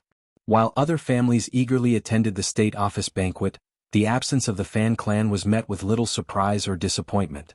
Reflecting on the situation, the first old master and madam lamented, "Mother's temperament remains unchanged, but the current prefect lord is not like his predecessors. How times have changed." The first Madame Fan remained silent, well aware of past tensions between their families, particularly involving the prefect's daughter, who had suffered indignities at the hands of Bararui. Chapter 1818. Potatoes. Such incidents were not isolated occurrences for the Fan clan. Accustomed to their privileged status, Old Lady Fan and her daughter had long held themselves above others. Historically, the prefect lords lacked the confidence and authority to challenge the entrenched power of long-standing families like theirs, relying on their support for various matters. However, the current prefect lord was a different breed. Unfazed by the Fan clan's haughty demeanor, he represented a new era, one where their arrogance was met with resistance. Inwardly, First Madame Fan couldn't help but feel that her mother's arrogance had invited their current misfortune. Perhaps it's fitting, she mused to herself, for her to face consequences for her perpetual arrogance. Although she agreed with her husband's assessment, First Madame Fan maintained a facade of gentility.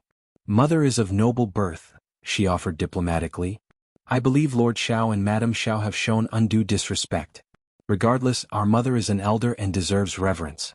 Observing his wife's tactful response, the first old master smiled knowingly, choosing not to press the matter further. He understood the delicate balance required in navigating their family dynamics, especially concerning Old Lady Fan's sensibilities. "Perhaps I should speak with Mother and attempt to reason with her," he suggested tentatively, acknowledging the need for diplomacy in managing familial conflicts. First Madame Fan couldn't help but sneer inwardly at her husband's suggestion. "If you think you can persuade her, be prepared for a scolding in return." "I'm not sure. Perhaps we should consult with my sister-in-law first," she suggested, masking her contempt with a veneer of diplomacy.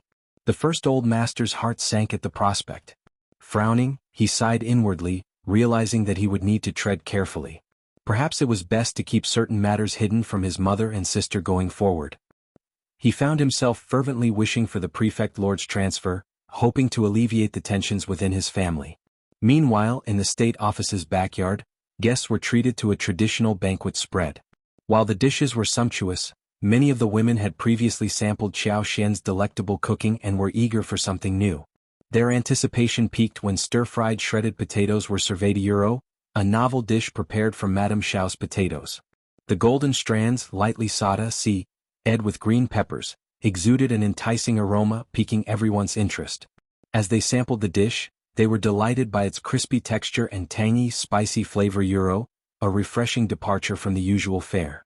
The arrival of potato pancakes further impressed the guests, who praised the unique fragrance and flavor. "It's delicious. Who knew potatoes could taste this good? Lord and Madame Xiao have truly brought something special to An's province. They're so considerate." The consensus was clear. The introduction of potatoes had elevated the culinary experience and won the admiration of all present.